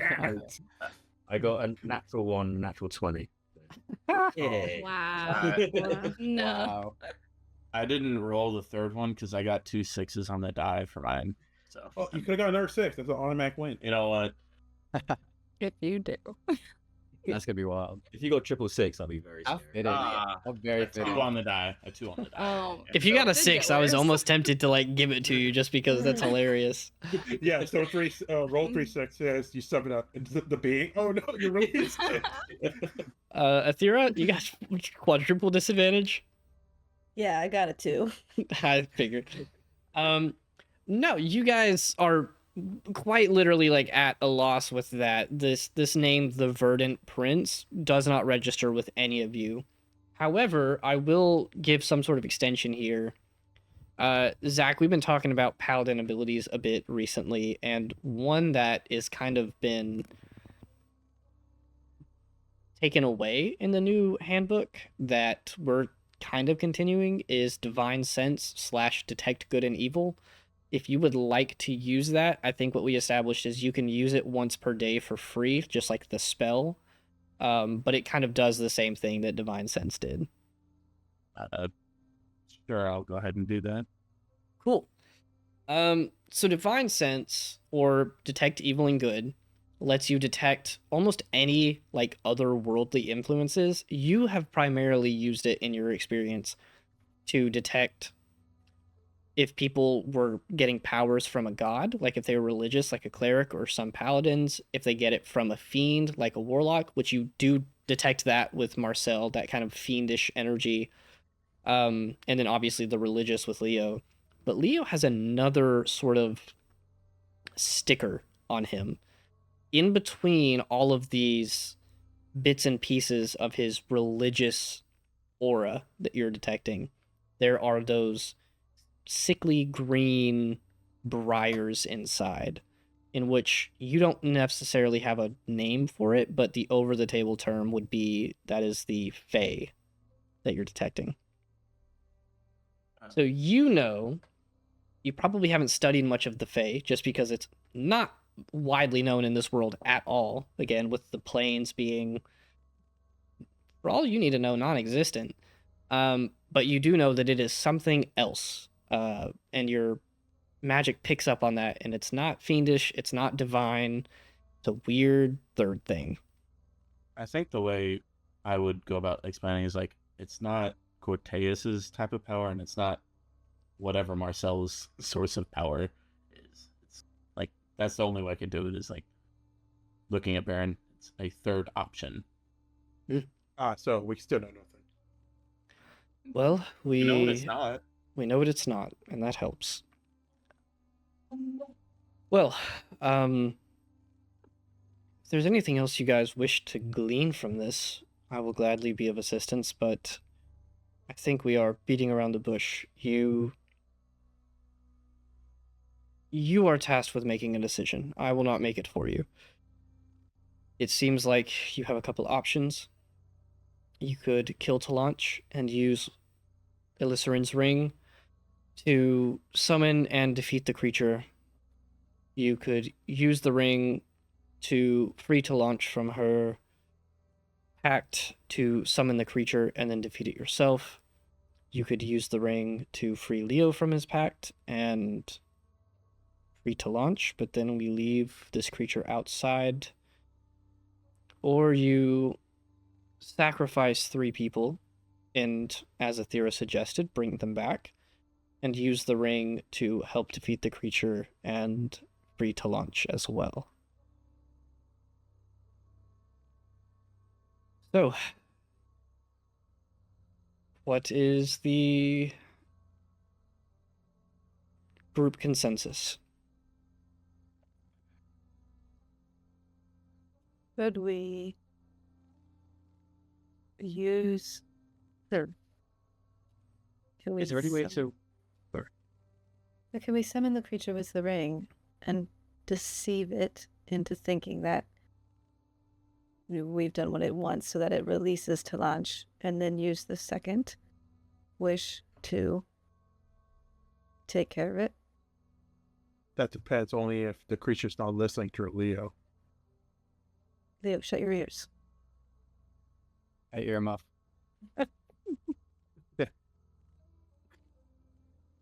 Athera, I will let you know, I don't think any sort of deception will work with this thing. They're are spells even those among you have access to see through petty lies. I will only add that I did mention that we have faced this thing before at the school, and myself and Director Loomis were sort of at the head of that.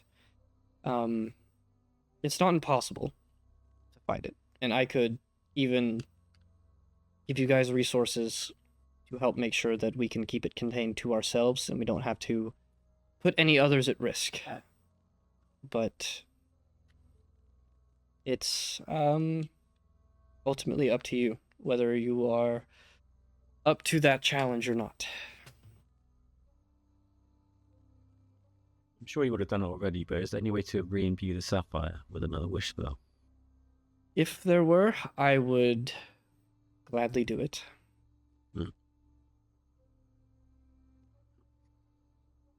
Lucien was a interesting man, and he's kind of like, at this point he's pulled the ring back out and he's sort of fiddling with it between his fingers, rolling it. And he says, I could not tell you how he came about this ring. I could not tell you if he made it or if he found it or if he stole it. But it has been an artifact I have researched for a long time. Once the magic's gone, it is gone. And it doesn't seem like it wants to be put to paper either.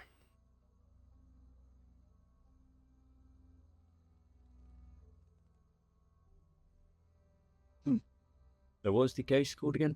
Lune? The one that died. That is Professor Niralne, Niralne. She is one of the wizard professors.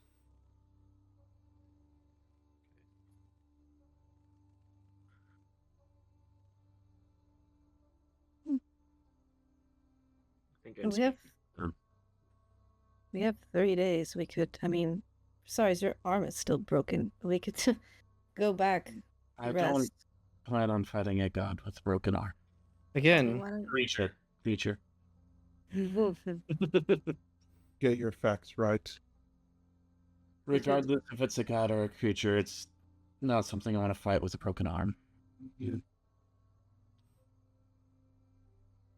yes, we will not do this now. The nurse's office could easily heal you of a... Oh, yeah. Gladys is Flesh not wound. going to be happy that I'm back. I doubt it. It's fine. You guys can take time to think if you need, but the longer we wait, the worse this potentially gets. I say, I think we need to do research on the Verdant Prince, see if we can find anything out. Go and talk to the ghost of the Rolne to see if he or she knows anything. Apart from that, I don't know what else to do. I think that's a good start. Those that need healing can go get fixed up. We can research those items and rest and come back together tomorrow and decide. Yeah.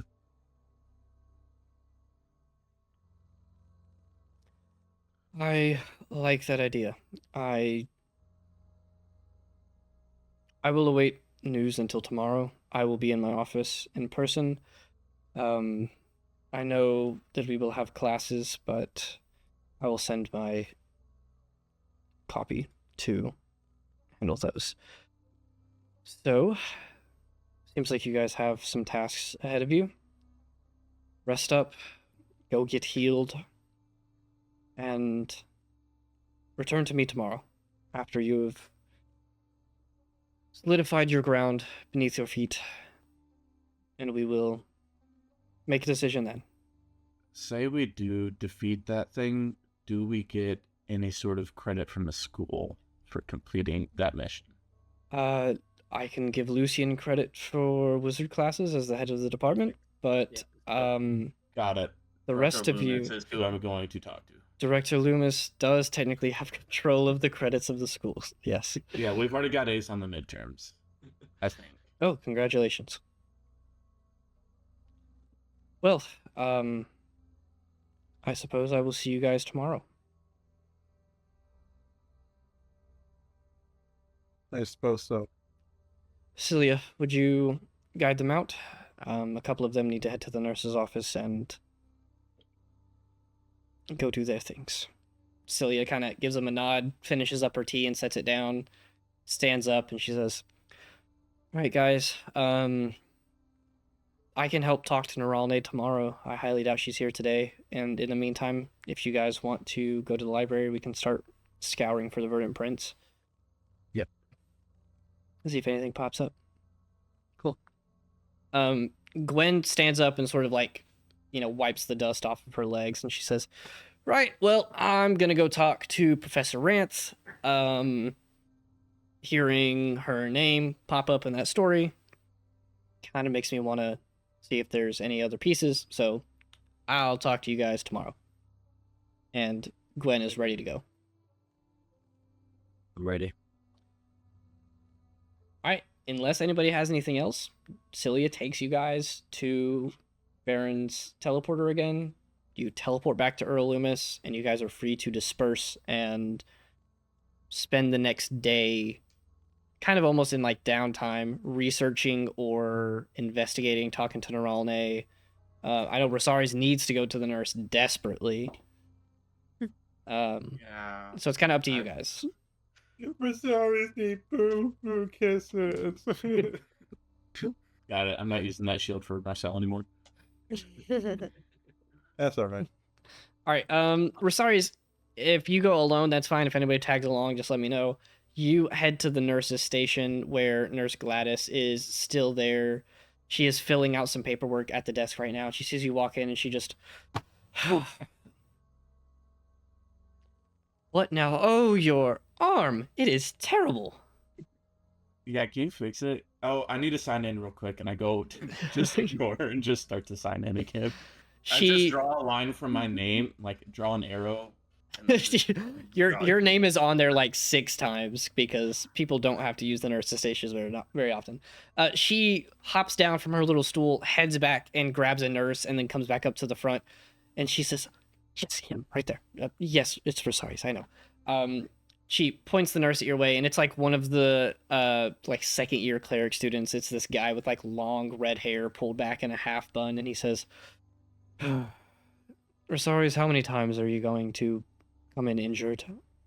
I'm gonna take my shield off of my injured arm and just act like I'm trying to shake his hand, be like, "It's nice to see you again." My arm just kind of flops over to him. "It's great to see you too." He shakes your hand and like squeezes a little bit, so there's a little bit of pain, but you do feel him cast Cure Wounds. And he is going to cast it at the... he is a second year, so he should have access to 3rd level spells easily. I'm gonna say he casts this at 4th level, which is enough healing to like snap a broken bone back into place, but there's still a little bit of an ache. Like it's not high enough level to just fix it completely. So he squeezes your hand, you feel your bone snap into place, and he says, "Pleasure to make your reacquaintance." Thanks. Gotta make sure you get your credits in. "I get credits whether you visit or not. You are simply a nuisance." It's the nicest thing anyone said to me in this office. I'm gonna walk out. See you later. "Goodbye." He heads back, and you hear him like mumble under his breath to Gladys, and he says, "That kid's gonna get himself killed." And he walks back, and Gladys just kind of chuckles, and she waves bye to you. See you tonight. And just continue. At this point, you guys, I'm essentially gonna say, let's spend like the next almost 24 hours, like the next school day, and maybe some time like shortly after class, sort of all together. What are you guys doing? I know some of the ideas were tossed around of researching the verdant prints. Some people said they want to talk to Neralne. What are our groups looking like?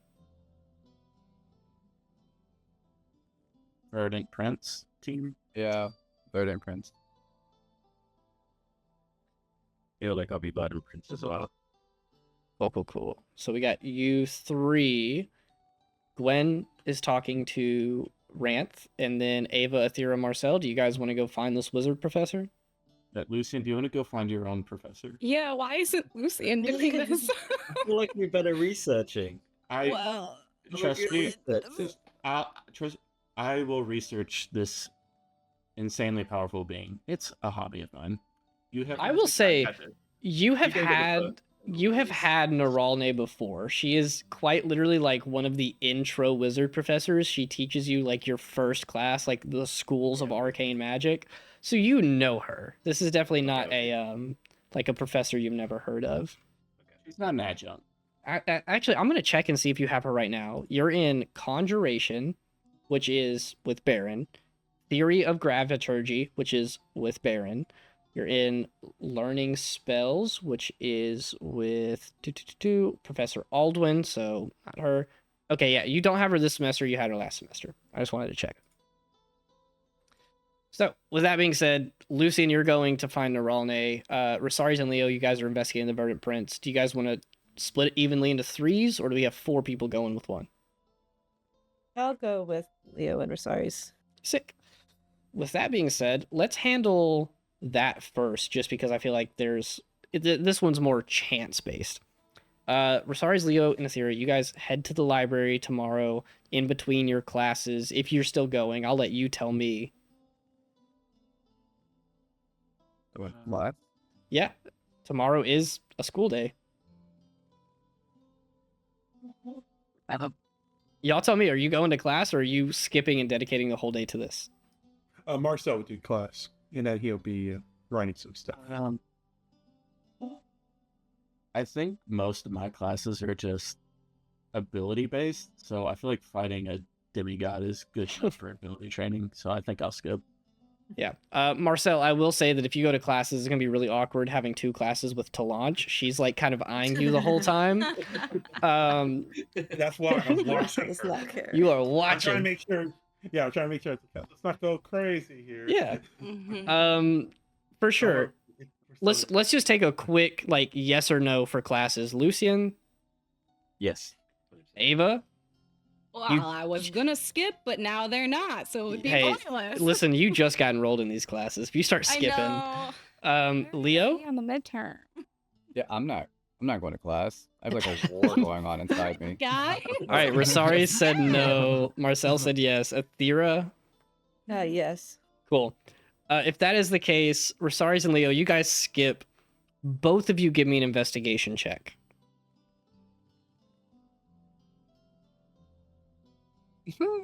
That's an 8. 17. Thank God. Aethera, you come after class. You can choose to give advantage to one of them. Rosaris. I'm pretty sure Rosaris has the higher investigation. So, in total, you're rolling 3 dice here. Still better than before.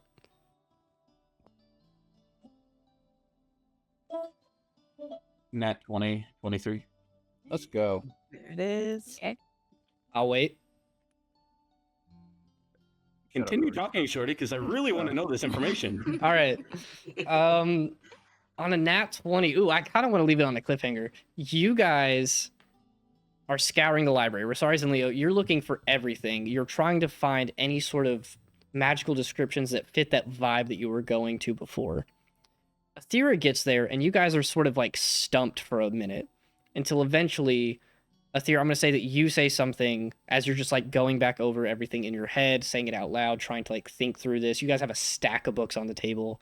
Librarian Miss Salacy, she's like eyeing you guys like, are you going to put those back up? Or are you going to leave them out for me to put up?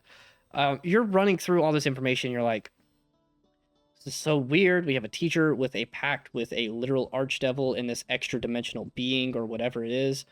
And then Rosaris, you start kind of thinking back to when Lucien told you last semester, as you guys were getting to know each other, that he really looked up to Beren and he wants to take his planar studies class.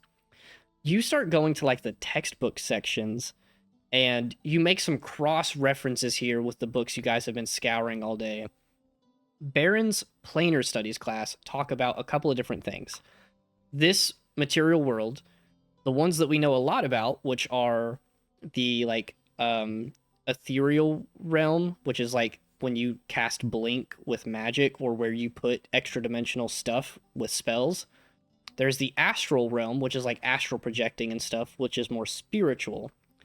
And then there are these planes that Beren talks about. There's one that's associated with like light and nature. That one sticks in your mind. You use that, and Beren's term for it is the Feywild. And you start crossing that with all of the stuff that you're researching here, and you don't find the actual verdant prints anywhere, but you're just looking at examples of historical text from well over 1,000 years ago that are talking about this alleged Feywild, but you've since now dismissed these as like fairy tales. Now that you're looking at them, the vibe is very similar, and a lot of the creatures that they talk about are starting to overlap here. There's that naturey green vibe to a lot of these. They're all kind of trickster-esque. Definitely not devilish. Definitely not like shadow stuff. You're starting to make the connection here. This verdant prince, if anything, probably has some tie to the Feywild. Before we go any deeper into that, my other group, you guys are going to talk to Professor Neralne. She's a wizard professor. Lucien, you know where her office is. You, Ava, and Marcel, right? You guys all meet. No, I don't think Marcel will be there. Okay, yeah. Then just you and Ava, if Ava goes, you guys meet up outside of her office in between classes. And she is, you know, she's in there. Her door is kind of open. She's like occasionally peeking around looking at you. She is a ghost. She's like translucent and pale white. She has dark hair that sort of flows and floats. She kind of hovers and walks everywhere. She likes to prank students and scare them on the first day of class. She's an interesting person. Well, go on, talk to her. That's why we're here, right? Yep, sorry. Yeah. Sorry. They're only. Hello. Lucien. Ava's backing away a little bit. She starts chuckling a little bit and she's like, I'm just messing with you. Come on in. What can I do for you guys? Did you miss my class so much that you're asking me to sign up for another one? Doesn't seem unlike you to be early to this. Oh, if I can, that'd be great. Different thing. We need to know about the creature you fought, that you summoned a while ago, that you... Sorry to bring it up, when you died. Oh, you see her eyes like flash cold for a second, and then she kind of sinks back into her chair, and she says, No, I could... Why? I'm not exactly closed off, but I don't understand why you're asking me about how I died. Seems a little personal, don't you think? Just, doing some fun research on things going on. We just need to know anything you know about the creature or whatever it was, how it fought, what it looked like. That killed me? Yeah. How do I describe it? I think the closest analogy I could give to you was it was kind of like a druid. It was very naturey. It had a lot of nature spells, a lot of poison. It was a spellcaster, but it also had the capability to use some like basic weapons, I guess. When you summoned it, did it seem like mad that you summoned it, or was it like happy that it was there, and then it was like, oh no, gonna stop me? She rolls a nat 1 on insight and is just like, you are full into research. You keep saying summoned it, and she's not clocking it. She's just like, no, I mean, listen, when I was in this little debacle, it was simply I'm here and I'm ready to fight. There's no other option. It's kind of like, how some animals, you can't really reason with them. It's if you're in their area, they see you as a threat. Yeah. And then there's some animals that if you're in your own area, it's the same way. It's kind of like that. I was just annoyed that you brought it here. It's like, I guess you could say that, sure.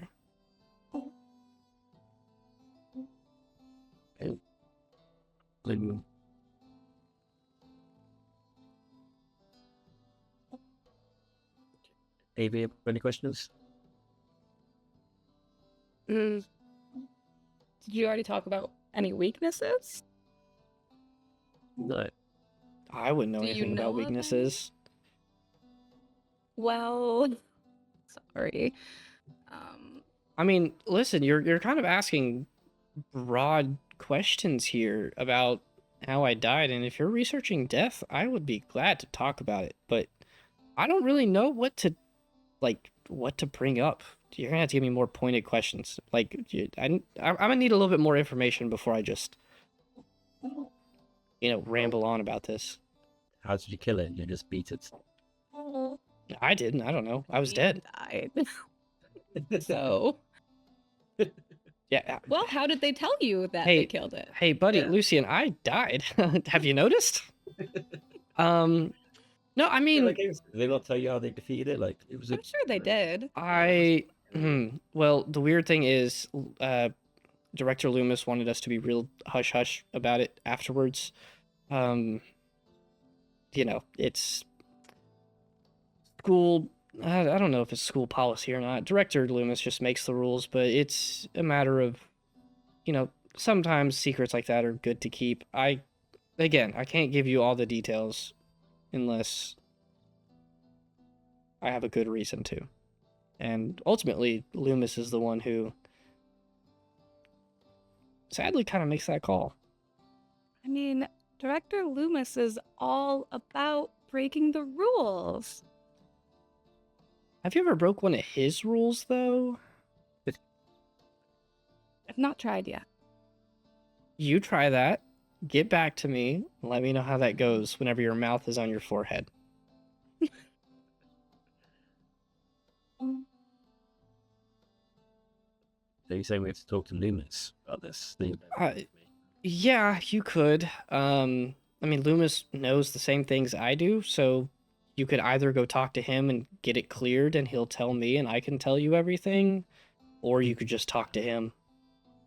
But yeah, I mean, point being, I died. I was fighting a spellcaster, I can tell you that.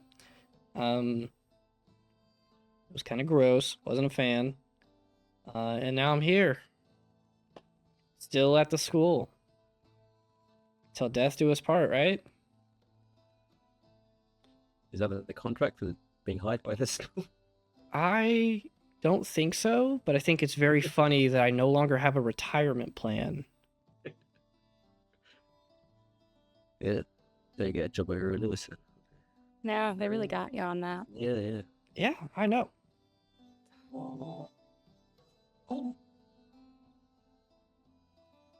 You wouldn't want to fight it again, would you? Just... I'm just gonna elbow him really hard. Yeah, she kind of gives that like.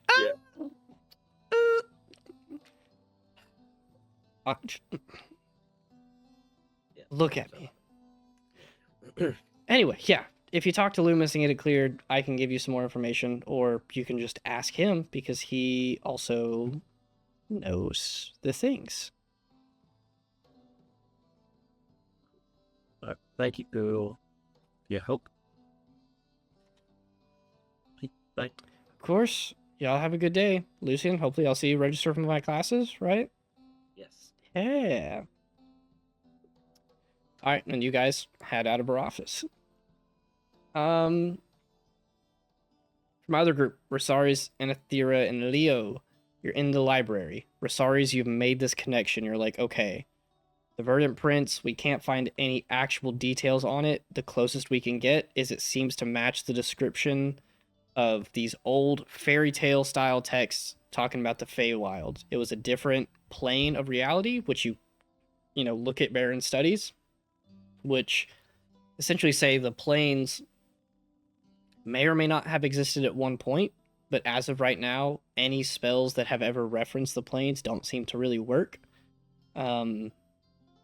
Outside of the ethereal and astral planes, which still function as normal. Do you have any questions with that information that I could answer? Because on a nat 20, I want to honor that.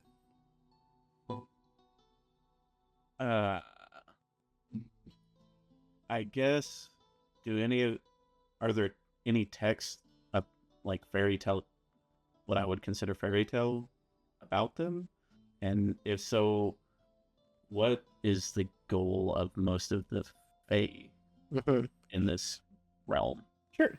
You sort of dole out with this some reading that you, Leo and Athira, all share, and you guys are able to come up together with this sort of. There are some fairy tales about, like, fairies, for example, who would make tiny little deals with people, like trading money for teeth. There are tales of creatures who would. I see you laughing, and it's hard not to acknowledge the reference. I was talking about a tooth fairy, but it's also a player in a previous campaign.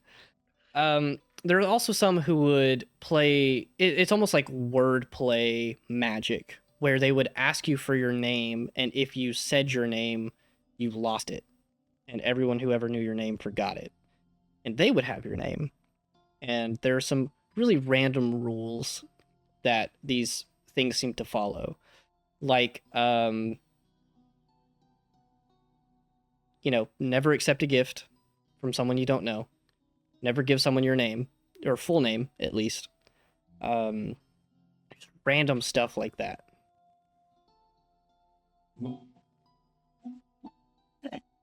Leo, you didn't speak your name aloud whenever you made that deal, did you? No, not that I can recall. Probably a good thing. I wouldn't recommend that. Thank you for that. I will also say one of the big themes with this is a lot of Feywild creatures. I say a lot, but like a consistent theme through some of them is that there is this notion of owing someone, where it's like a favor for a favor, but it never goes in your favor, if that makes sense. It is always a, like, I make a deal and I realize it's bad too late. Like, fuck. Yeah. In case it wasn't obvious, I'll lay it right out for you. The house always wins. Exactly. So the real problem is we don't have the creature's real name because it wouldn't have given it to us. That's why we can't find anything about it. Interesting. Where do we go from here?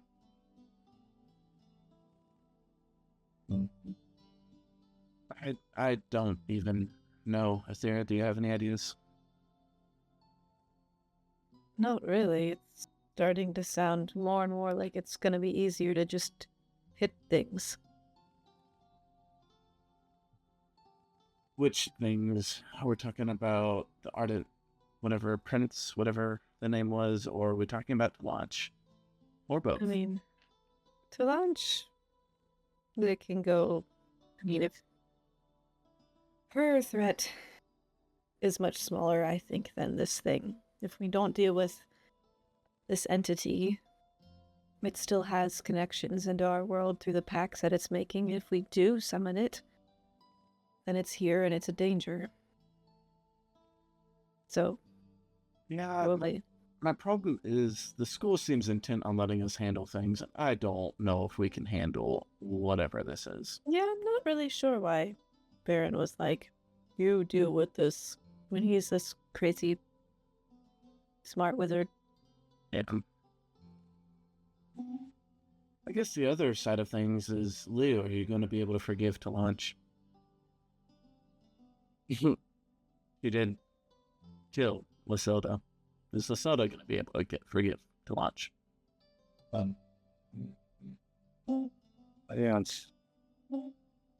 don't know. All I'm saying, I don't want to go into this fight with the two of you going off on your own mission. Right. Fine. I don't know. I guess I'll have to talk to Lasilda, see how she feels now. Fair. You might gently tell her that she's a warlock with a pact to Vermeth. Her oath might react a little bit. Yeah. So what is our plan? besides talking to Lasilda. We know nothing about the creature, but our best option is to summon it and deal with it.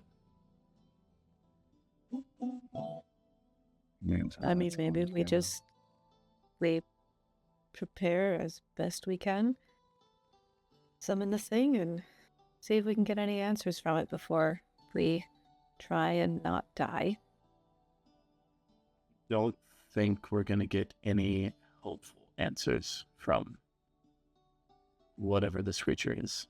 You can always get information from something, even if it's not explicit. Or trustworthy. We'll see. Let's play a mind game with the god, shall we? Creature, whatever he wants to call it. Thera is speaking Druidic. The creature's already playing the mind games with Athera. It's getting to her. Oh no, they made deal too. Not again. Yeah. Party full of warlocks. Oops, all warlocks. I will say, at this point, you guys have gotten just about everything done. This is like the end of the school day. Gwen will still tag along with you guys, but I'm going to leave it up to Izzy to like decide whether or not to fully divulge into what she talked to Ranth about. I'll send that to her privately. So Gwen tags along, and she essentially says, like, I'm essentially neutral in this.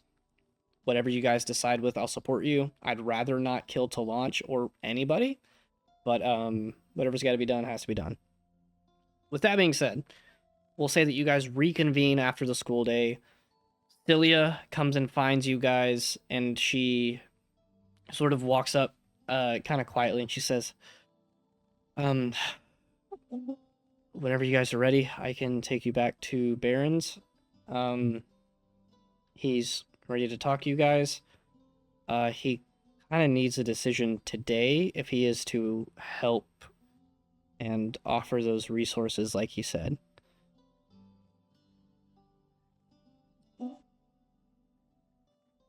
Okay, let's go talk to him. We'll figure out there, I guess. Yeah, let's go. Great. She guides all of you back through Baron's Tower, in which the other Baron is out teaching classes. You guys get brought into the tower, and actual Baron is sitting there at his desk, and for the first time, not working on anything. His desk has a couple of papers on it, organized and off to the side, but the center is completely clear, and he has his hands folded at the center, and you guys walk up, and he says, "Excellent. Have you come to a decision yet?"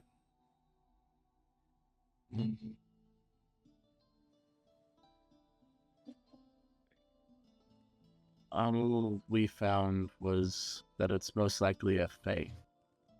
The Feywild. Yes, the stuff of fairy tales and bedtime stories. Yeah, well, Sounds silver apt. dragons. So, You make an excellent point. And despite this being a creature from nightmares, what do we plan to do about it? As I said before, I am here to help solve the problem, but the method in which we choose to solve it is ultimately my decision is outweighed by your own. I'm not sure we know our answer. Maybe we should just go around and everyone say what they would do and whatever is majority. Should we clarify the options then? Yeah, probably. So what do you see as our main options to choose from on how to solve this? I will remind you that to launch has 2 pacts that need to be broken. Your own Leo has a pact that needs to be broken. And there is the case of this mysterious creature that we do not quite understand. We have 2 wishes, and for the rest, we must face ourselves.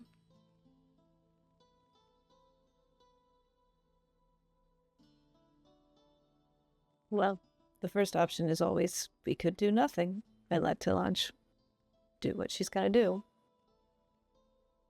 I didn't see that as an option. But it it is technically an option on the table. No, it's not. Well, maybe not for you. So, in that, there are two options in which Talanch could sacrifice 3 students, or I give her the ring and she uses it to break her pact. Other options. I see the only options we already have are these 2 wishes to break both the pacts of Beren, use Aetheria's idea to sacrifice 3 of us, bring us back, and fight the creature as it comes through. Or not fight it, sorry, just try and read it without deal with it. That's why I see the less people die.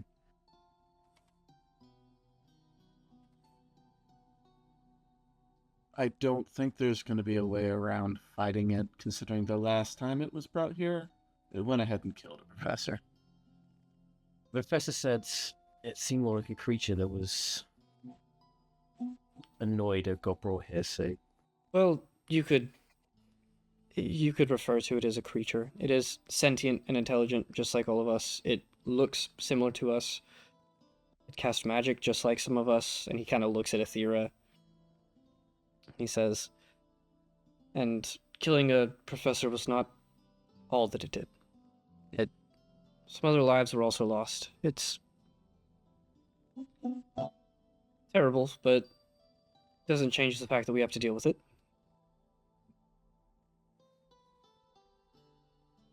but even that's a short-term thing, because you defeated it once and they came back. Well, we Alright. did not defeat it. We simply locked it away.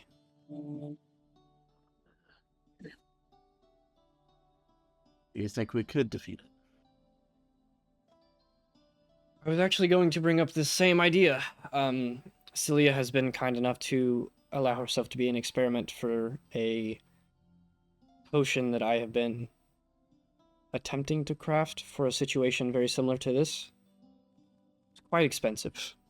But, you see him wave a hand and a rack of potions floats over and sets on his desk, and there are 7 of them.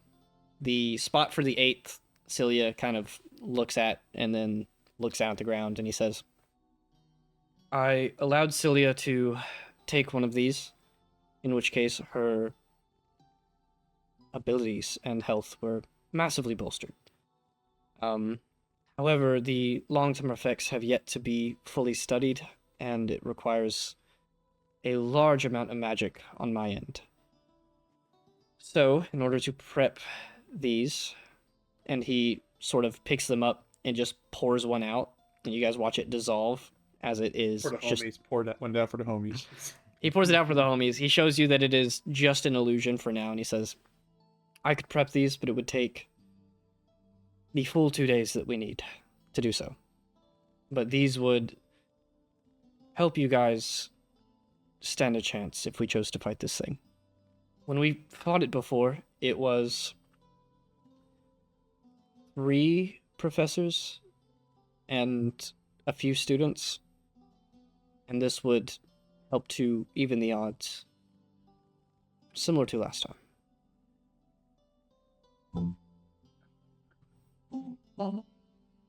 So it sounds like we're thinking break her original pack, summon the thing, and fight it.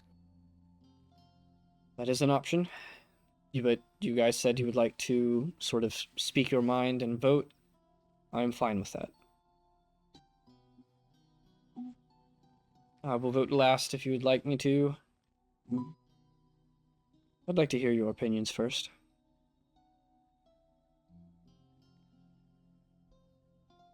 Marcel, what do you think?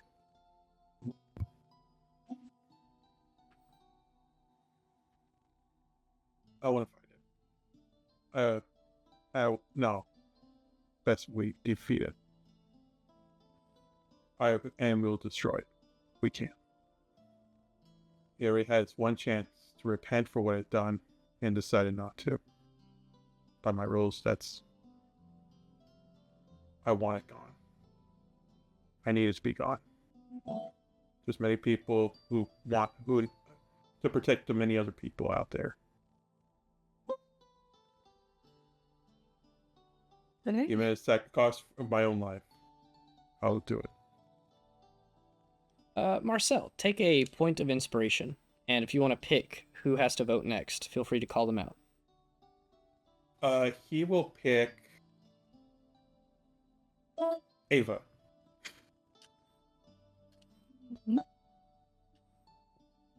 This is all a lot.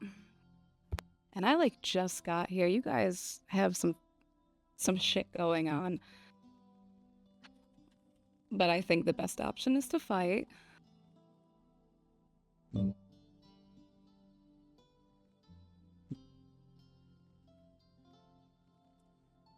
You want to pick who has to vote next? We can popcorn it.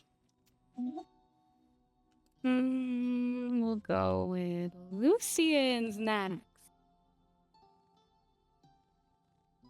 None of the options seem right to me, but if we can bring it here and try and reason with it, maybe you'll don't have to fight it. That's the only way I could see that I'd be happy with any of the decisions being made. So I say we bring it here. What happens after that is whatever it could be. At least try and speak to it.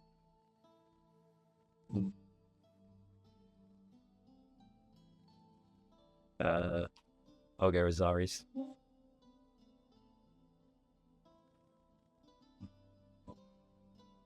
We'll fight it. It's my oath. I promise to protect not only the people I care about, but the realm. This existence. I don't care if it's a god, I don't care if it's a creature. If it's threatening what I care about, that threat will be exterminated. I don't plan to talk to it. Lucien, I'll give you 6 seconds. 6 seconds. Good luck. Fuckface. That's called a turn, for those who don't know. If we attack it as soon as it appears, it's going to fight back. But if we have time to talk to it and try and reason with it, maybe that's another option. I don't think you're going to want to reason with it. You are very smart, Lucien. This being is smarter. Why does everyone call me dumb today? I'm not calling you dumb. Your brain did fall out. So it's like, Yeah, it's a brain injury. Lucien, you're going to have to realize at some point that magic is neither good nor evil. It is a tool to be used by good or evil people. And you're going to have to pick a side. That creature has chosen its side. Time for you to make yours. We fight. But it's up to his choice if he decides whether he wants to spare it or not. We can respect it for it. We should not force it for it. He can do it if he wants. I'm Exactly. going to end it. Same with me. But we're doing this so people like him doesn't need to do it. I don't care if he doesn't want to use magic to fight it or not. He's going to have to learn that magic is a tool, not the end. Speaking of magic, Leo, you have a special connection with its magic. What's your opinion? Honestly, I think no matter what decision we go with, lives are going to be lost. I also know that no matter what decision we go with, if we fail, a lot more lives are going to be lost.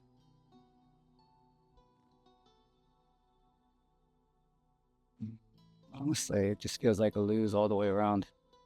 So how do you want to lose? Oh.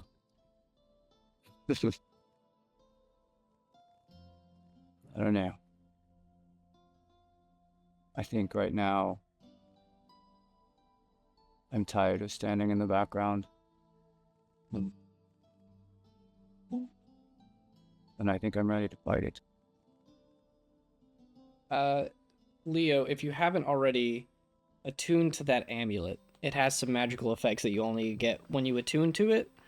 And even though you've been wearing it this This is the kind of moment that would, pun intended, spark some of that magic. Yeah, I'm attuned to it. Sick.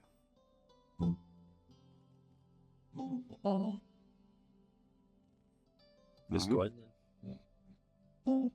Gwen looks over at Athera and just says, "No." What? You didn't vote yet, did you? Nope. It's your turn. Yeah, well, I mean, I must admit I'm not as passionately driven towards this as Marcel or Rosaries, but this whole situation has clearly hurt a number of people. It's affecting one of our own, and well, if everybody wants to fight, I won't abandon the group, so I'll help.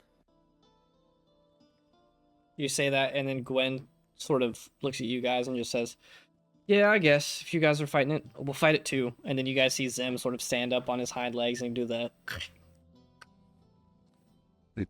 Yeah. Beren looks at Cilia, who just gives him a nod, and he says, "Right, well, I'm glad we're all on the same page then.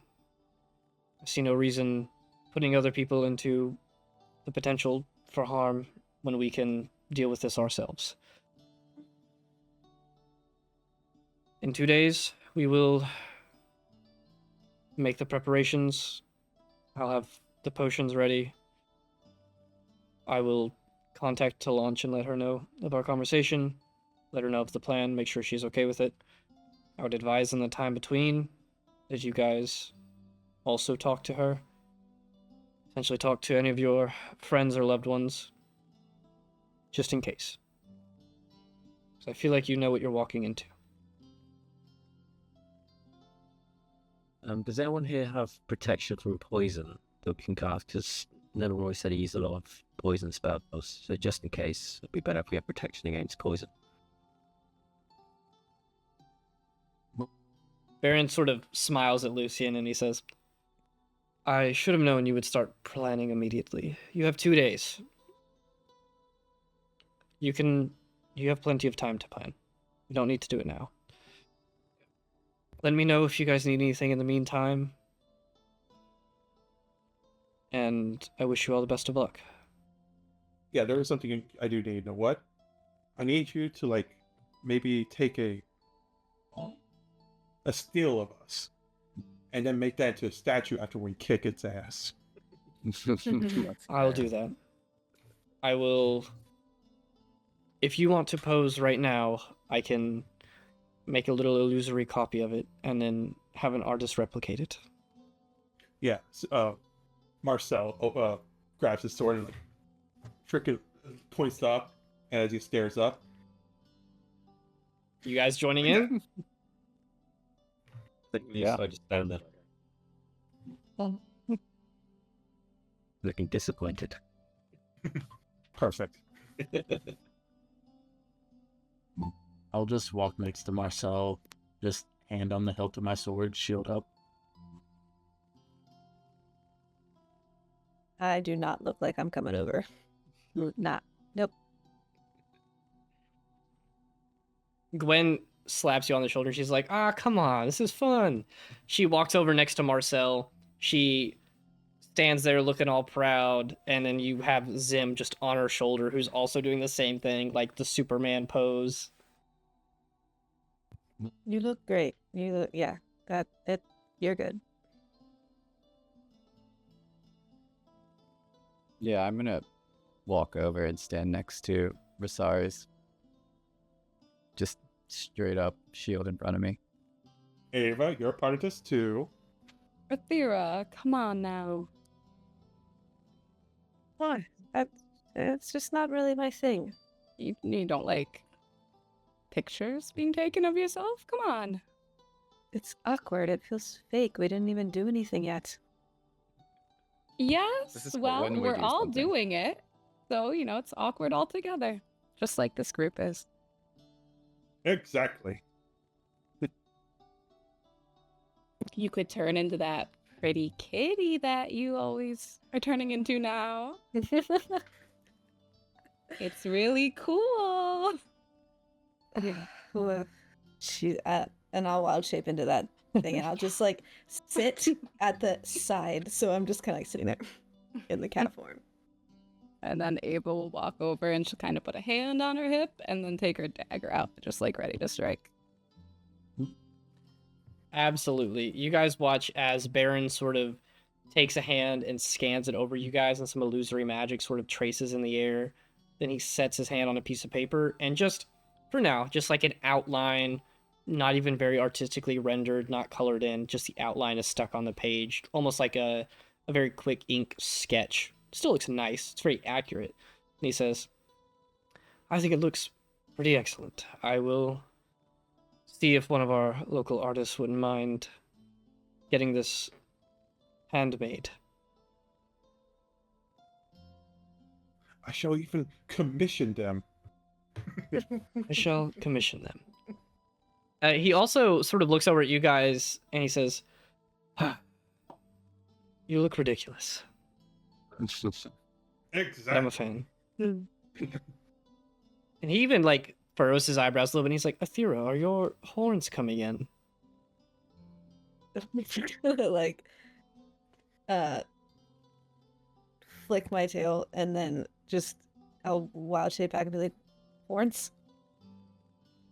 He points it out, and you guys, if you paid attention to Athera's form, you would have saw almost like, you know, in the Percy Jackson movies, whenever Grover gets like the very, very small little horns, Athera kind of had that happening on her head, and he was like, I think your new form is beginning to grow on you.